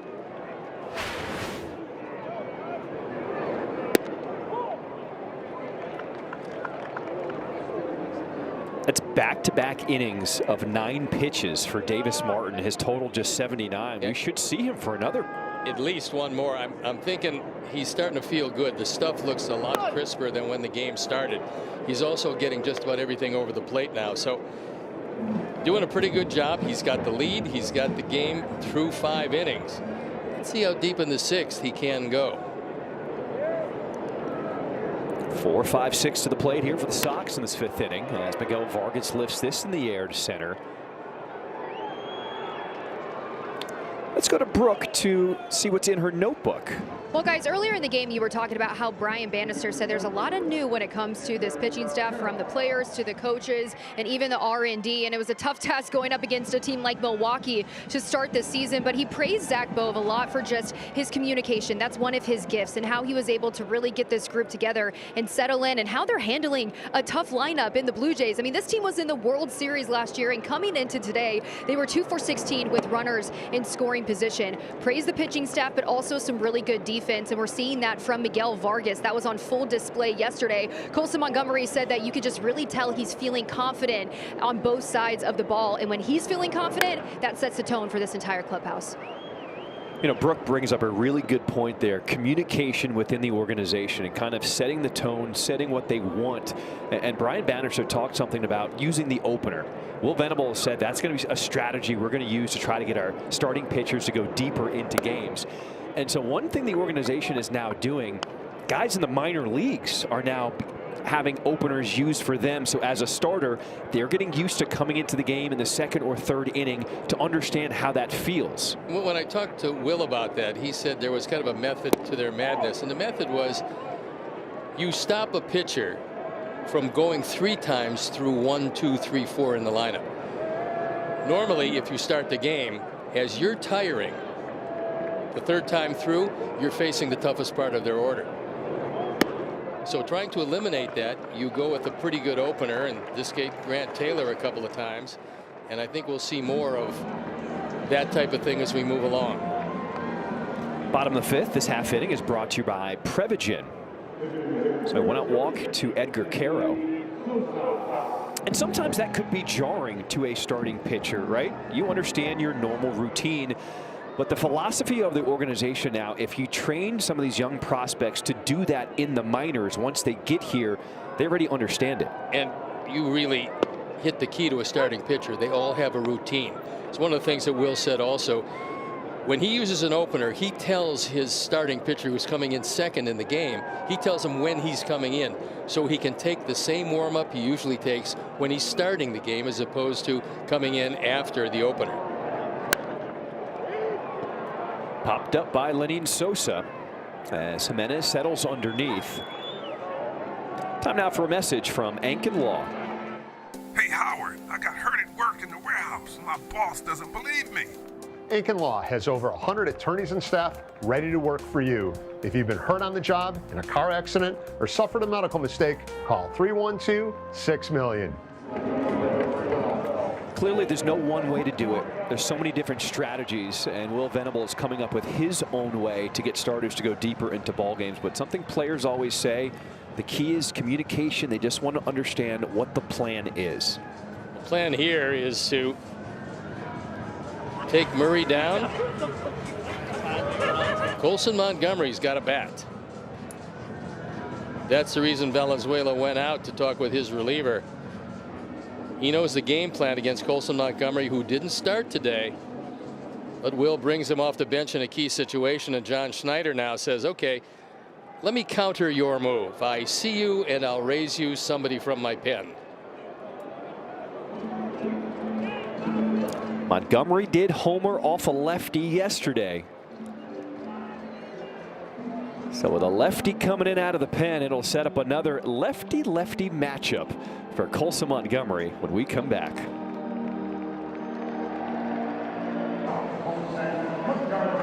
Colson Montgomery proving that he can hit lefty pitching yesterday. Little gave up 2 home runs to left-handers, and the second of which left it courtesy of Colson Montgomery. Wasn't all that far, 348, but it was certainly effective.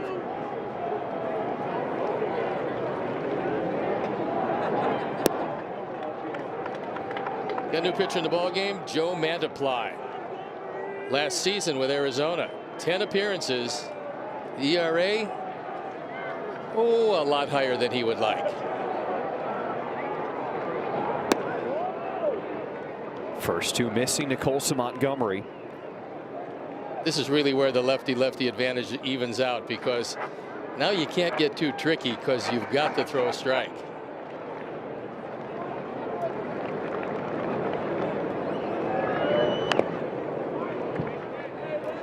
Sox fans, upgrade your game day with a private suite. Now, the perfect space to host your closest friends and family with customizable food and beverage options. For more information, visit whitesox.com/suites or call 312-674-1000.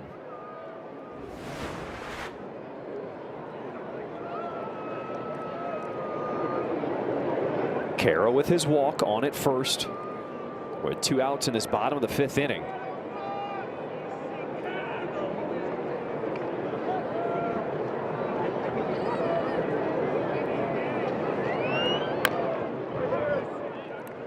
Tomorrow night on CHSN Plus, the Blackhawks take on the Sharks. Chicago Sports Network gets you ready with Blackhawks Countdown live at 8:30. Stream it live on the CHSN app or CHSN.com. Chicago Sports Network, full stream ahead.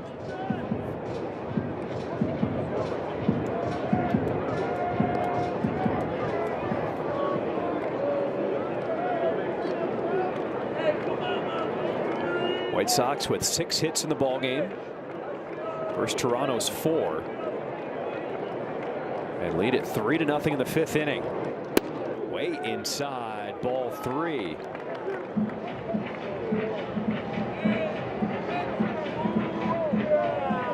So Guerrero says he's going to play in back of Caro.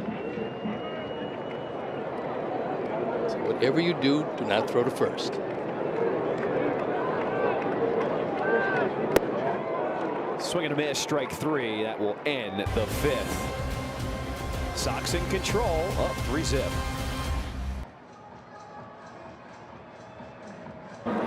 It is time now for the GovX Hero of the Game. The Chicago White Sox and GovX are proud to honor our heroes of the game. In celebration of Family Sunday today, we pay tribute to husband and wife Captain Austin Skye and Specialist Chelsea Skye of the United States Army. Captain Austin Skye and Specialist Chelsea Skye both enlisted in 2008 and have served in the U.S. Army Reserve as civil affairs soldiers. Always a special moment here at the rate when we salute our heroes of the game.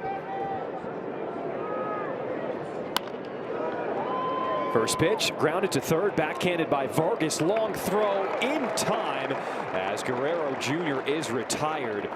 Davis Martin, now the first White Sox starter to pitch into the 6th inning this season. He's got 16 outs. And credit Guerrero here for just hustling up the line. Routine ground ball to third, even though it was a long throw. Guerrero took nothing for granted and he cut him down by a step at first.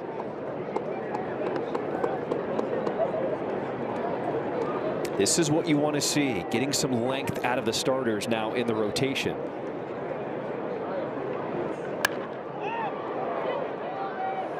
Fly ball left center. There's Acuna taking over, and 2 quick outs for Davis Martin. Today's game is brought to you by Marquette Bank. Marquette Bank is Chicagoland's trusted neighborhood bank and home lender, so level up your banking with Marquette Bank at emarquettebank.com. Marquette Bank, love where you bank. How about this trend we're seeing? 9 pitches in the 4th, 9 pitches in the 5th.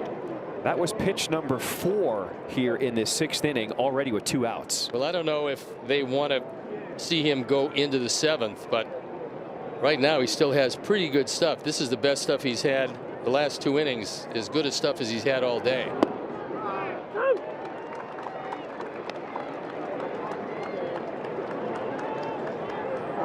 Looking for another single-digit pitch inning out of Davis Martin.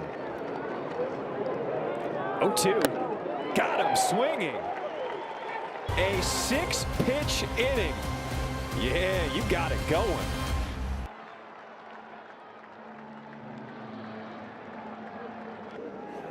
Join us at the ballpark on Saturday, April 25th for Sox Crawl presented by Blue Moon. You can enjoy an exclusive pregame crawl inside the stadium. We got special $5 menu items, entertainment, and more. Plus, receive a 90 City Connect jacket presented by Miller Lite.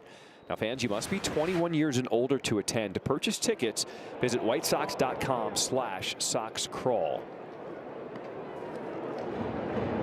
Nice attempt at laying one down by Acuna, who's 2 for 2 with a stolen base and a run scored today. And Davis Martin just keeps getting better in this one. Steve, he has thrown 24 pitches to the last 10 batters he has faced. It's pretty amazing, but the pen is up and going. Grounded to Okamoto at third. 1 down to start this home half of the 6th inning.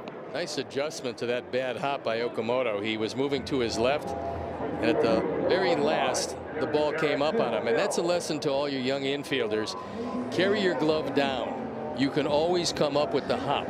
But if you carry your glove up, the ball flattens out. It goes underneath the glove. So Jesus Sanchez checks in right field. Steve Stone dropping knowledge on this family Sunday here at the ballpark. It's from my early days at shortstop.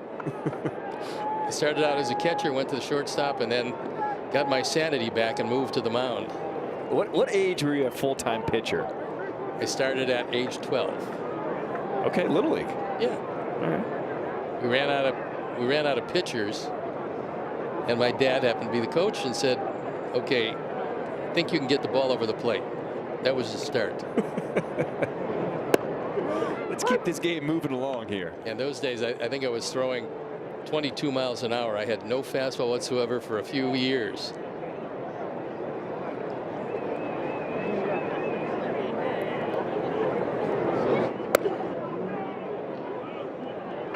You see how close they're playing in at the corners defensively with Derek Hill at the plate. Okamoto moving in at third. Guerrero Jr. in on the grass at first.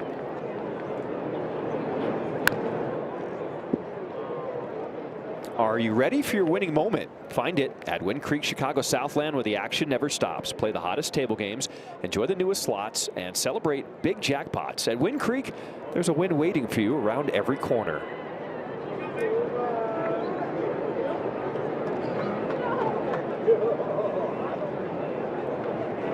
Two. As Derek Hill goes down swinging out number 2. We'll score big on authentic gear at MLBshop.com. From official jerseys and memorabilia to hats and hoodies, we've got the season covered. Visit MLBshop.com/White Sox, the official source for your Chicago White Sox gear. Some of the other games today: Pirates beating the Orioles 8-2. That game in the bottom of the 8th in Pittsburgh. Pirates off to a pretty good start this year. They got some big pitching. Rays and Twins tied at 1. That game in the bottom of the 8th. Padres 7-6 over the Red Sox. That game in the top of the 8th. Brewers leading the Royals 4-2, and the Rockies leading the Phillies 3-1. I want to see the Nationals. C.J. Abrams, what he has done. He's trying to become the first shortstop in, well, the Expos and Nationals history to homer in 4 consecutive games. That's pretty impressive. Yeah. Well, look, he's been a really good player on the verge of stardom for a while now. And Washington, they've got some good young players.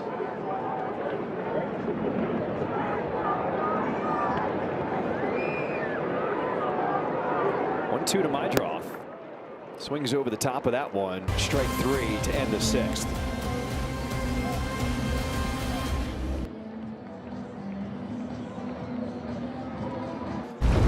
As we get ready to start this 7th inning, let's get you caught up on anything you missed.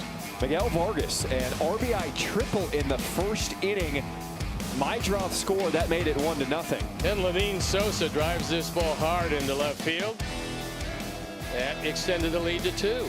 Davis Martin, what a gem he pitched today. Did not give up a single run in 6 innings of work, and now the bullpen takes over. Outstanding effort as Brian Hudson comes on last season in 16 games, an ERA of 4.80.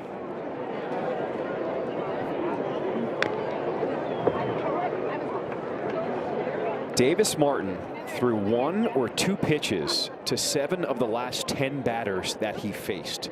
Getting quick outs, extended into this game a total of 85 pitches over 6 innings.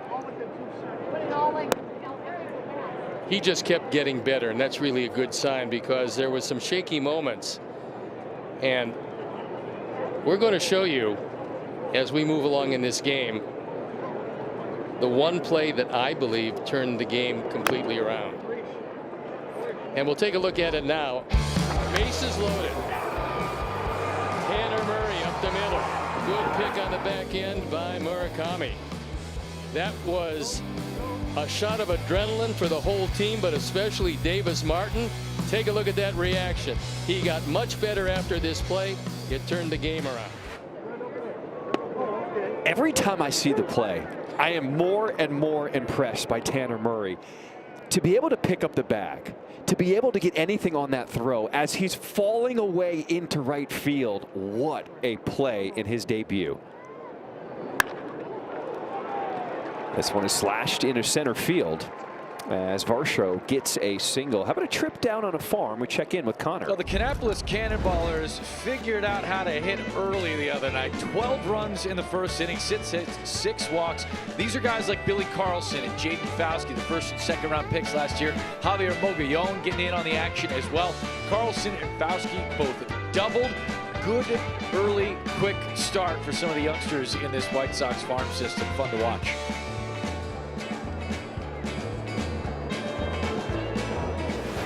All right, good stuff, Connor. Thank you so much. You know, the other thing we asked Tanner Murray when we checked in with him, because he started the season in AAA, we wanted to know, what are they looking like in AAA Charlotte right now? He said there is a really good team. Everybody is locked in, especially the pitching staff. He said the pitchers are really in a good place right now. Back-to-back singles given up here to start this 7th inning.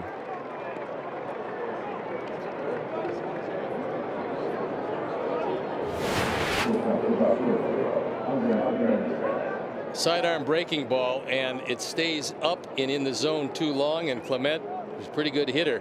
Second hit of the day, driving it in to left field. So there's a jam here, and the Sox pen quickly up and going.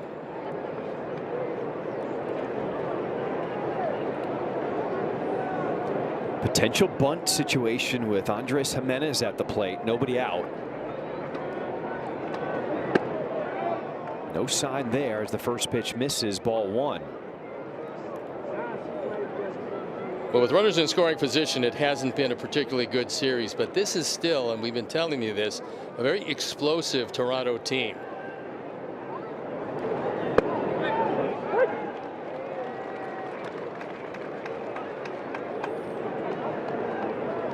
Vargas very close at third, in on the grass.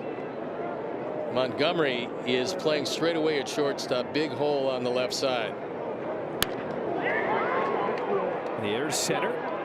Acuna makes the grab. Runners stay put.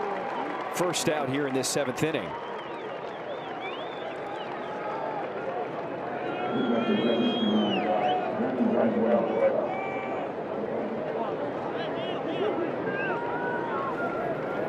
It helps to have a switch hitting catcher, and now both sides have a switch hitting catcher in the game.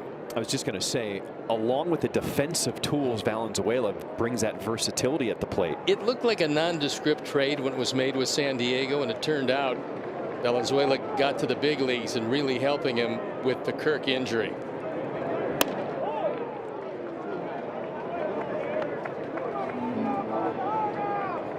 Think about all the injuries that Blue Jays are suffering. Kirk now, don't know how long he is going to be out with that fractured thumb. 5 starting pitchers on the injured list right now. Well, one of the reasons why they use Valenzuela today, because John Schneider knows they're going back home and playing the Dodgers, and Scherzer's pitching. Didn't want to have a rookie catcher with Max Scherzer on the mound against the Dodgers.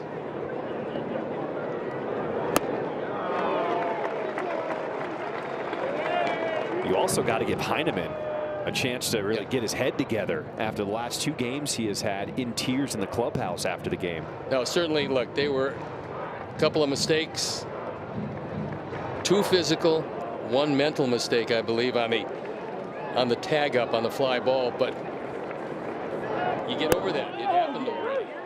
That part of this season is behind him, and I'm pretty sure the entire coaching staff is telling him it gets better. You just go out there every day. You're here for a reason. Play as hard as you can. It'll work out fine.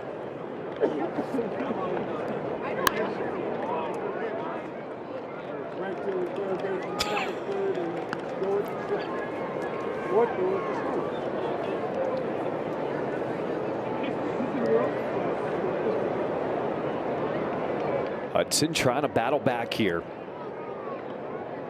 after giving up a couple singles to start the frame. Just pops out of the mitt of Edgar Quero. There's nothing a catcher can do. The ball's going to be just tipped ever so slightly, and either sticks in a glove or doesn't.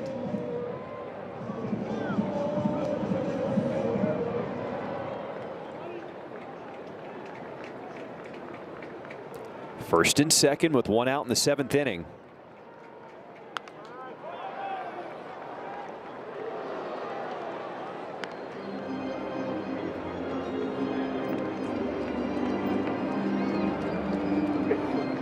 Ground ball to the left side, but look awfully good here. You still have a catcher running. And a double play and out of the inning would be a delight. Got it by him. First strikeout for Hudson. This is a pretty good play. He throws it by him on the outside corner. Not overwhelming. Good location. And now that's going to be the last pitch Hudson is going to throw today. He goes 2 out deep into the 7th inning, and it's on to the pen. So as he walks out, we'll step out, and we'll be back.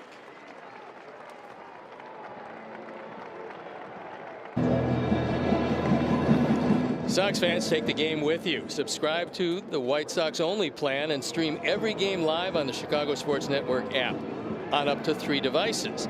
Start your 7-day free trial today at subscribe.chsn.com. It's Chicago Sports Network. Full stream ahead. Jordan Leisure on last season. Pretty durable. 68 games. ERA just below 4. Big spot. Springer representing the tying run.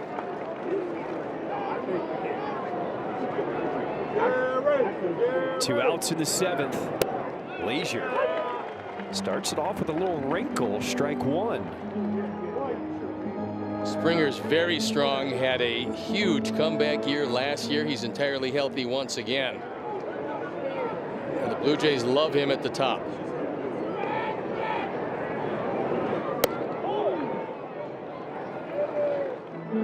Catcher's challenging, call a ball. ABS powered by T-Mobile as Edgar Carroll with the challenge. Call is confirmed. Chicago has 1 challenge remaining.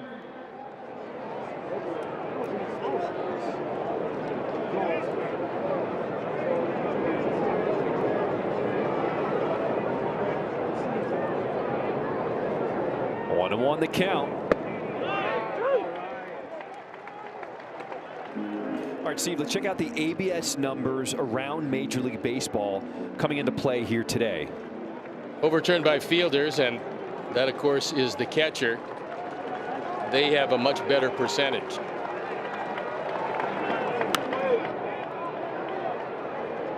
Long run in foul territory. And this one gets out of play.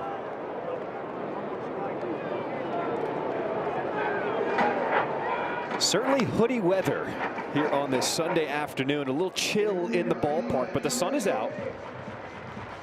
Oh, that helps. I'm trying to be a little positive. Right. Let's see good. On the same day, win and sunburn both while you're freezing. But in the sun, it is pretty comfortable. A lot of fans came today to celebrate Easter and the Sox 2-game winning streak. 97 on the fastball, fouled off by Springer. He's most unhappy with himself because that pitch was very hittable. Let's see if Edgar goes back to a slider. He's gotten 2 strikes, both takes on sliders.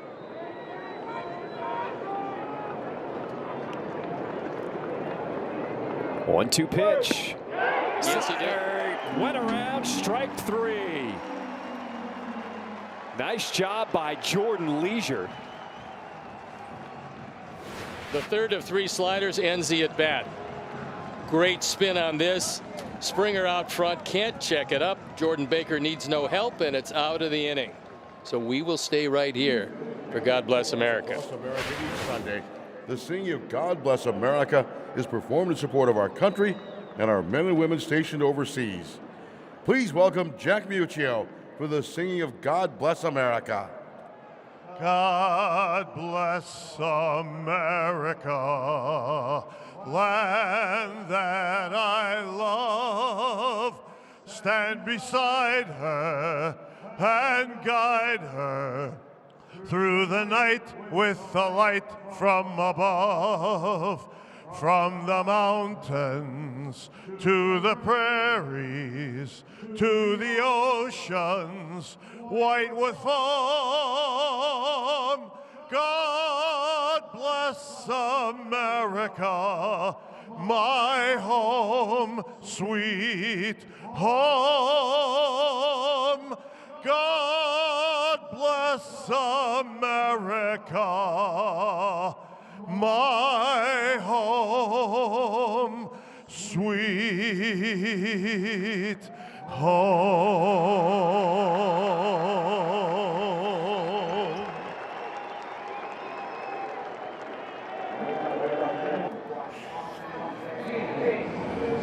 Take advantage of one of our best offers this season. Get 1 ticket and 2 beers to select games starting at $24 with Miller Lite Baseball and Brews. Now you must be 21 and over with a valid ID. To purchase tickets, visit whitesox.com/brews. Well, there's one guy behind the plate. Looks like he's taking advantage of a couple of those deals. I don't doubt that for a minute. Plus, it's a very comfortable day, so don't have to wear a whole lot of clothing, apparently.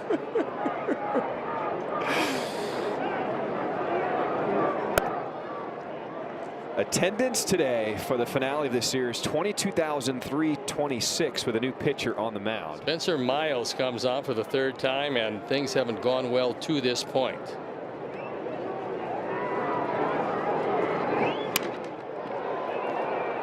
Flare to left field. It's got a chance, but a diving grab in left by Lucas to take it away. Robbing Hayes of his 2nd hit of the day. This is a fine play in left field. Lucas has made a couple of them today. One back by the wall, and now this one. Angling his body and making a nice rolling catch.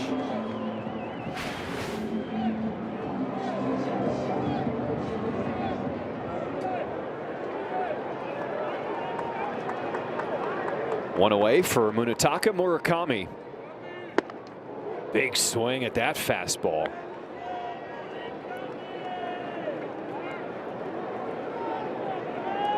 Murakami 0 for 2 with a walk in the 3rd. He would come around to score. Back-to-back fastballs, and Murakami's behind in the count here, 0-2.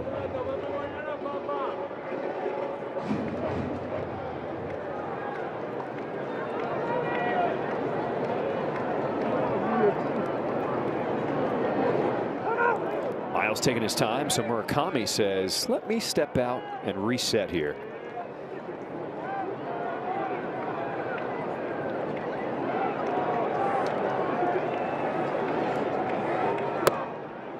It'll be very interesting to see what the pattern is and how pitchers decide to start pitching Murakami as the season goes forward. Well, they've tried a lot of inside fastballs, but he has a surprisingly good eye.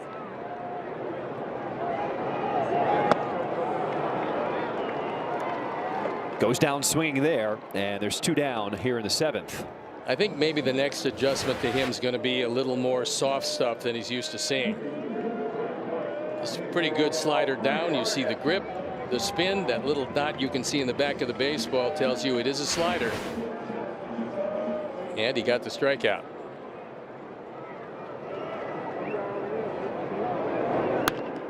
Miguel Vargas on a line caught by Guerrero Jr.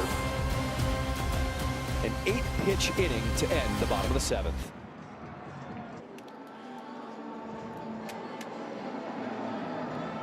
Statcast 3D is powered by Google Cloud. We take a look here.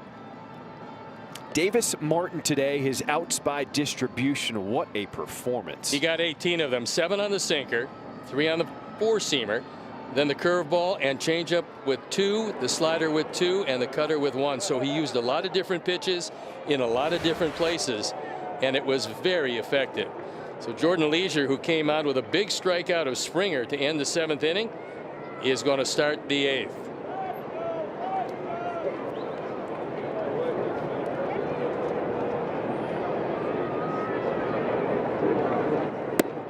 Steve, it's been a long time since the White Sox pulled off a sweep of the Blue Jays here at home in Chicago. You had to go back all the way to September of 1995. Now the White Sox just 6 outs away from pulling that off here. Down the line and left, as Hayes will see that hit the screen out of play.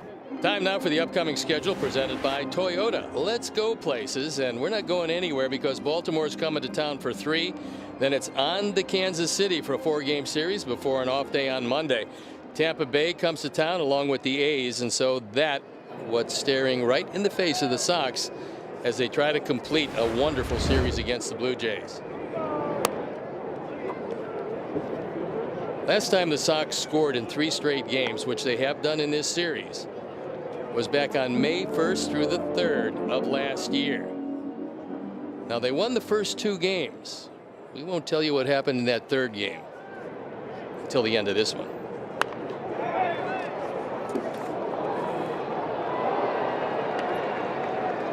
Just feels like good things are now starting to change for the White Sox since coming home to Chicago. Pitching has gotten better defensively, making sounder plays, scoring timely runs.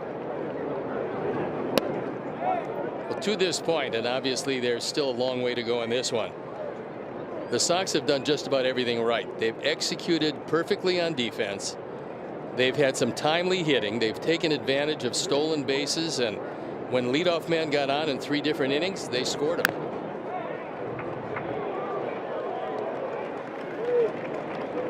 That play by Tanner Murray that you highlighted to get out of the bases loaded jam. Well, to me, I mean, you could see by the look of Davis Martin as he turned around the adrenaline surge he got from that one play, and he carried it the rest of the way. Popped up into shallow left. Hayes with the grab. 1 down here to start this 8th inning. Fly balls are tough today because there's no clouds in the sky and the wind is blowing consistently straight out.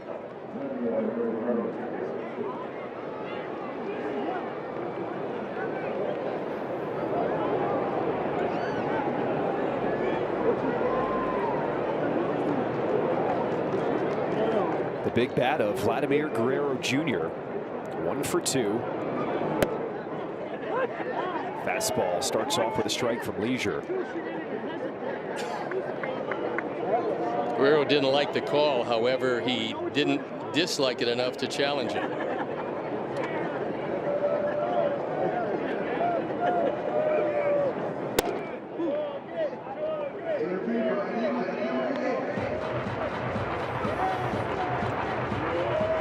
A win today would also do something for the White Sox that hasn't been accomplished in a while. A 3-0 start at home for the first time since 2004. And the air to right center field, Acuna. He'll get it in right. And 2 quick outs here for Jordan Leisure as he has retired the first 3 batters he has faced. Learn from the pros this summer at White Sox Summer Camp, starting at $165. Kids ages 5 through 12 can register for a 4-day baseball camp. Now, campers will receive a Sox swag bag with a White Sox branded compression arm sleeve. You get 2 tickets for a 2026 White Sox home game and more. To learn more, visit whitesox.com/youthcamps. By far the best pitch for Jordan Leisure today is something that he's worked on, and that's sharpening up that slider. He used the slider to set up the strikeout to Springer, and he's been using it well through a couple of outs here in the 8th.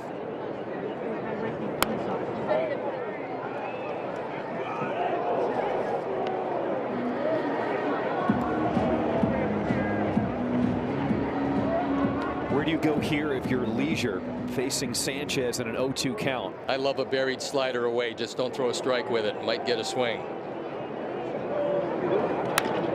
On the ground, off the glove of Leisure.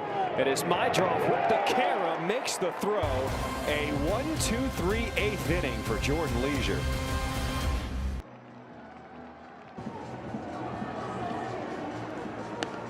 Bottom of the 8th we go here on this Sunday afternoon. White Sox with a 3-0 lead over the Blue Jays, looking for the sweep here in this 3-game series.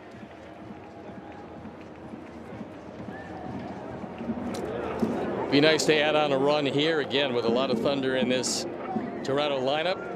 Lead's never big enough for you, and it's only 3 with 3 outs to go. Edgar Carroll leads things off, swinging first pitch, and just by the dive of Okamoto. It is time now for a preview of White Sox postgame live presented by Yuengling. We check in with Chuck and Ozzie.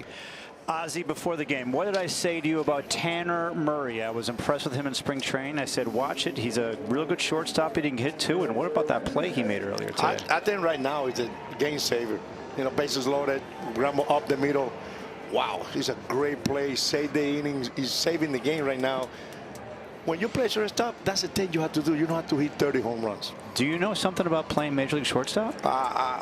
I did not remember making those times they play. At least they know what's on TV. They didn't have TV in the 80s. We'll see you on the postgame show. There's TV today. Back to you.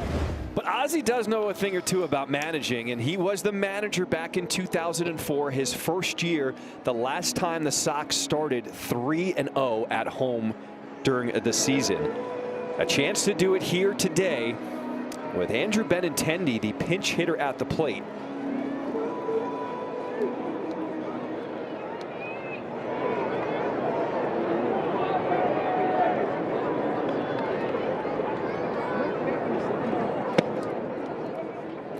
Shadows are starting to play effect here at the box. It's a good thing when the shadows do cross over, and this time of year they do it a little earlier than it will be later in the season, but you want to have the lead when the shadows creep across the plate. High in the air to right field. As Sanchez will squeeze that one for out in the 8th inning. From prime 200 level placement behind home plate to all-inclusive food, drinks, and in-seat service, the Rate Club delivers nonstop premium comfort. With complimentary parking and upgraded seating, every game feels first class. Plans start at 20 games. For more information, visit whitesox.com/premium or call or text 312-674-1000.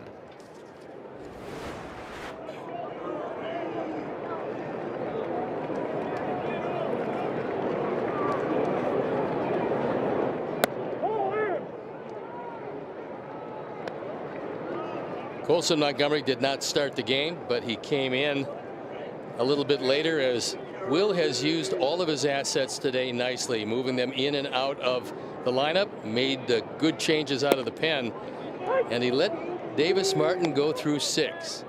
If the starters start to get 18 outs, leaving the bullpen just 3 to get, this is going to be a more solid bullpen as we head through this season.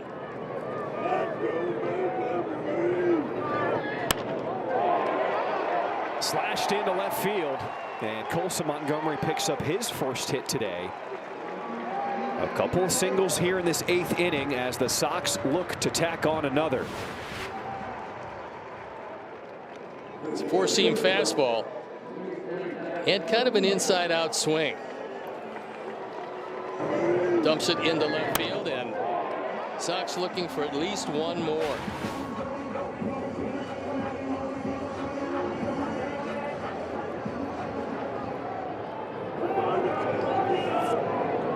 Good game for Luis Angel Acuna.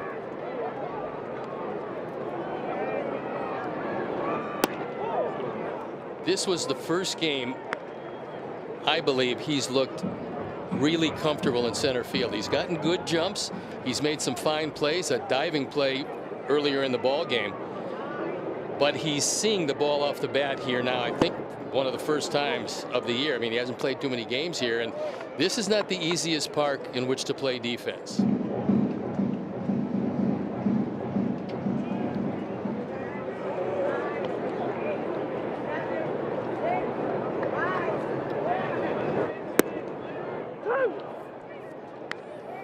Certainly not going to be able to pick up the ball easy at the plate right now.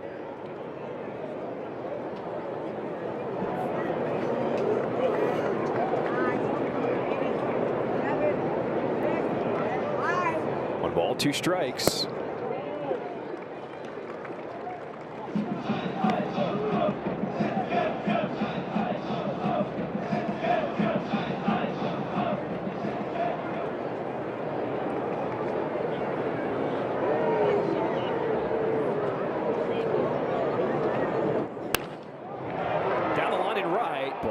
foul.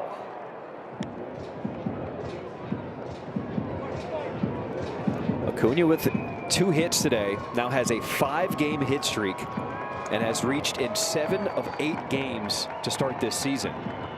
And in a stolen base and a run scored, it's been a productive day along with a great catch in center field. Just does get a piece to stay alive.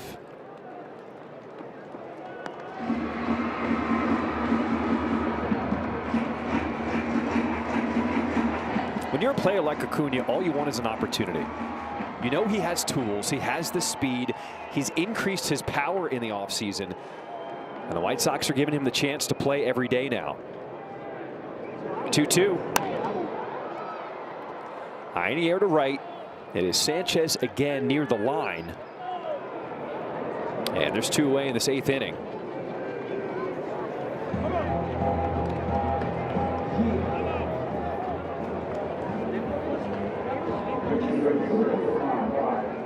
Well, the Sox are going to add on an insurance run. It's going to be up to the 9-hole hitter, Derek Hill.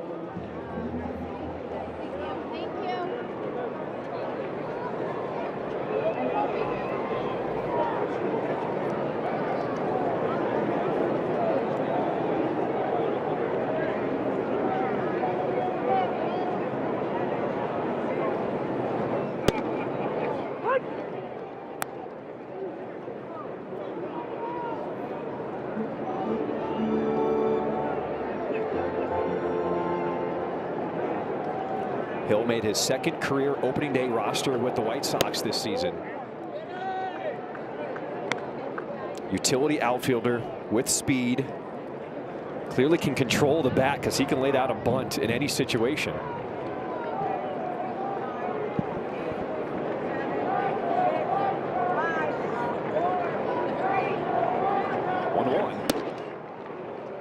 Couldn't fully commit there, but went around 1-2.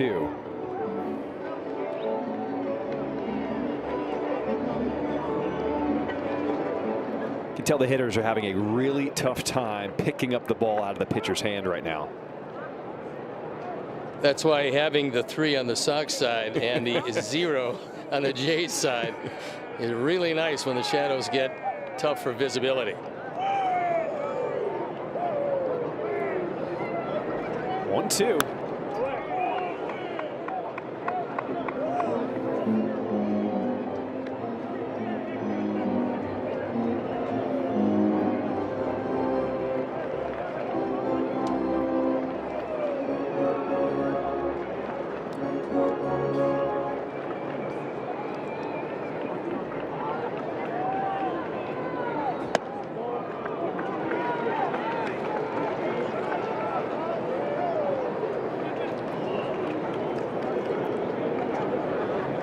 Edgar Kara on at second.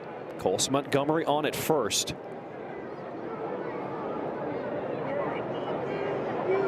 Two-two pitch. In there, called strike 3.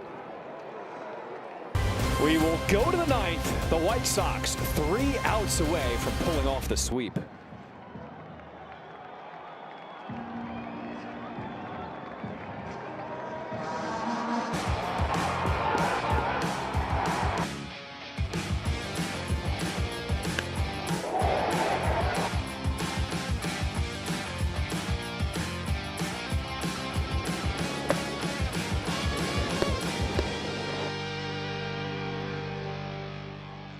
We've seen some defensive gems, some timely hits, and a great job on the mound by Davis Martin. The Sox now 3 outs away from getting the win. And they turn to Chris Murphy.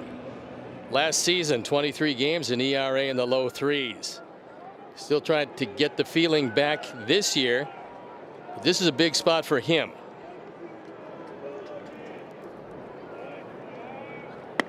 Five, 6, 7 in the Blue Jays lineup to the plate here in this 9th inning.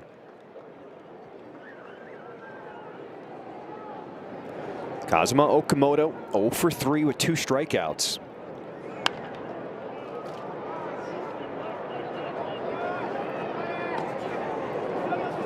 Murphy did throw yesterday through a 1/3 of an inning, gave up a run on 2 hits.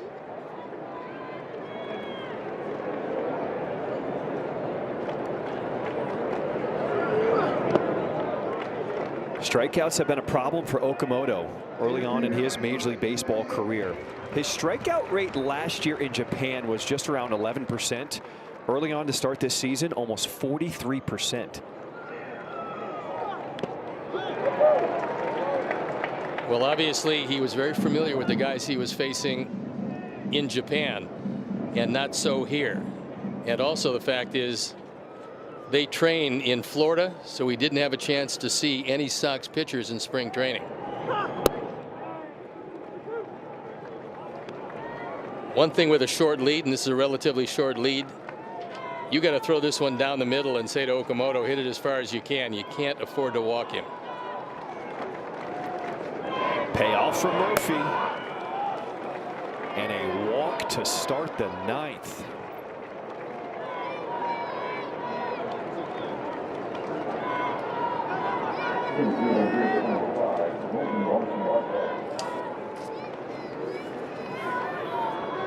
Now, Sir Anthony Dominguez picked up the first save in his White Sox career yesterday, getting the win for the White Sox.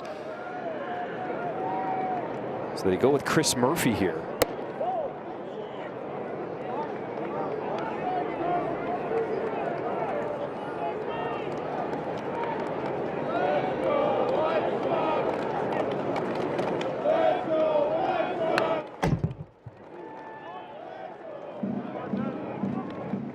Count here to the center fielder Dalton Varsho. Hit the ball well today. Got a base hit back in the 7th and hit a line drive rocket right at Acuna in the 2nd inning. Popped up. The pitcher taking over, just like Steve Stone would. You just say, look, if none of you are calling for it, you obviously don't want it. And because I'm standing here anyway, I might as well make the catch. Murphy has one career save. Getting used to that is not an easy thing to do.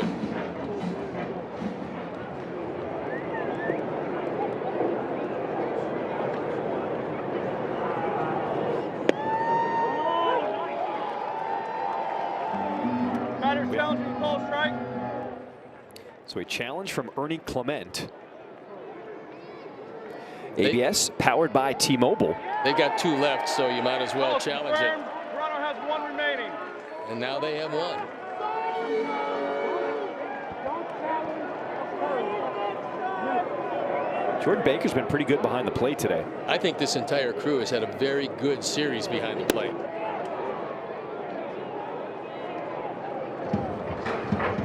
Do you think ABS will make umpires better now going forward? I just think they gave it 100% effort all the time. And some days, like athletes, they were better than other days. But I think it's not for lack of bearing down on calls. Popped up. Murakami in foul territory with room, makes the catch. And the Sox are 1 out away from wrapping up the sweep.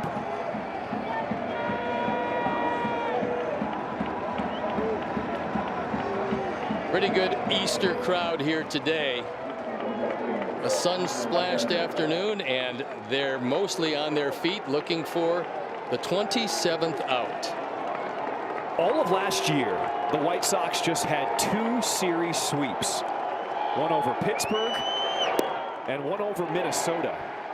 This would be a early sweep in this season over the Blue Jays. Against a very good baseball team who took a big blow to their hopes when Kirk went down in this series. 0-2 the count to Andres Jimenez. As Chris Murphy looking for his 2nd career save. 22,000 plus on their feet here at the rate. 0-2. Chris Murphy slams the door in the 9th, and the White Sox a 3-0 win and a series sweep over the Blue Jays. This was most likely, top to bottom, every aspect of the game, the best game the Sox have played all year. The defense was great. The pitching was great. They got timely hitting, took advantage of a lot of opportunities. And Baltimore coming to town on the heels of a Sox 3-game sweep. Pretty exciting series. A very happy Easter and Passover to all of you. And what a day it was today. Steve, gotta love the way this team plays at home here in Chicago. 3-0 the final. White Sox pull off the sweep, get out the brooms against the Toronto Blue Jays. For Brooke Fletcher, Connor McKnight, Steve Stone, I'm John Schriffen. Thank you so much for spending your Sunday with us on CHSN. It's the final. Sox win it 3-zip. White Sox postgame live presented by Yuengling comes your way next. Chuck, Ozzie, guys, it's all yours.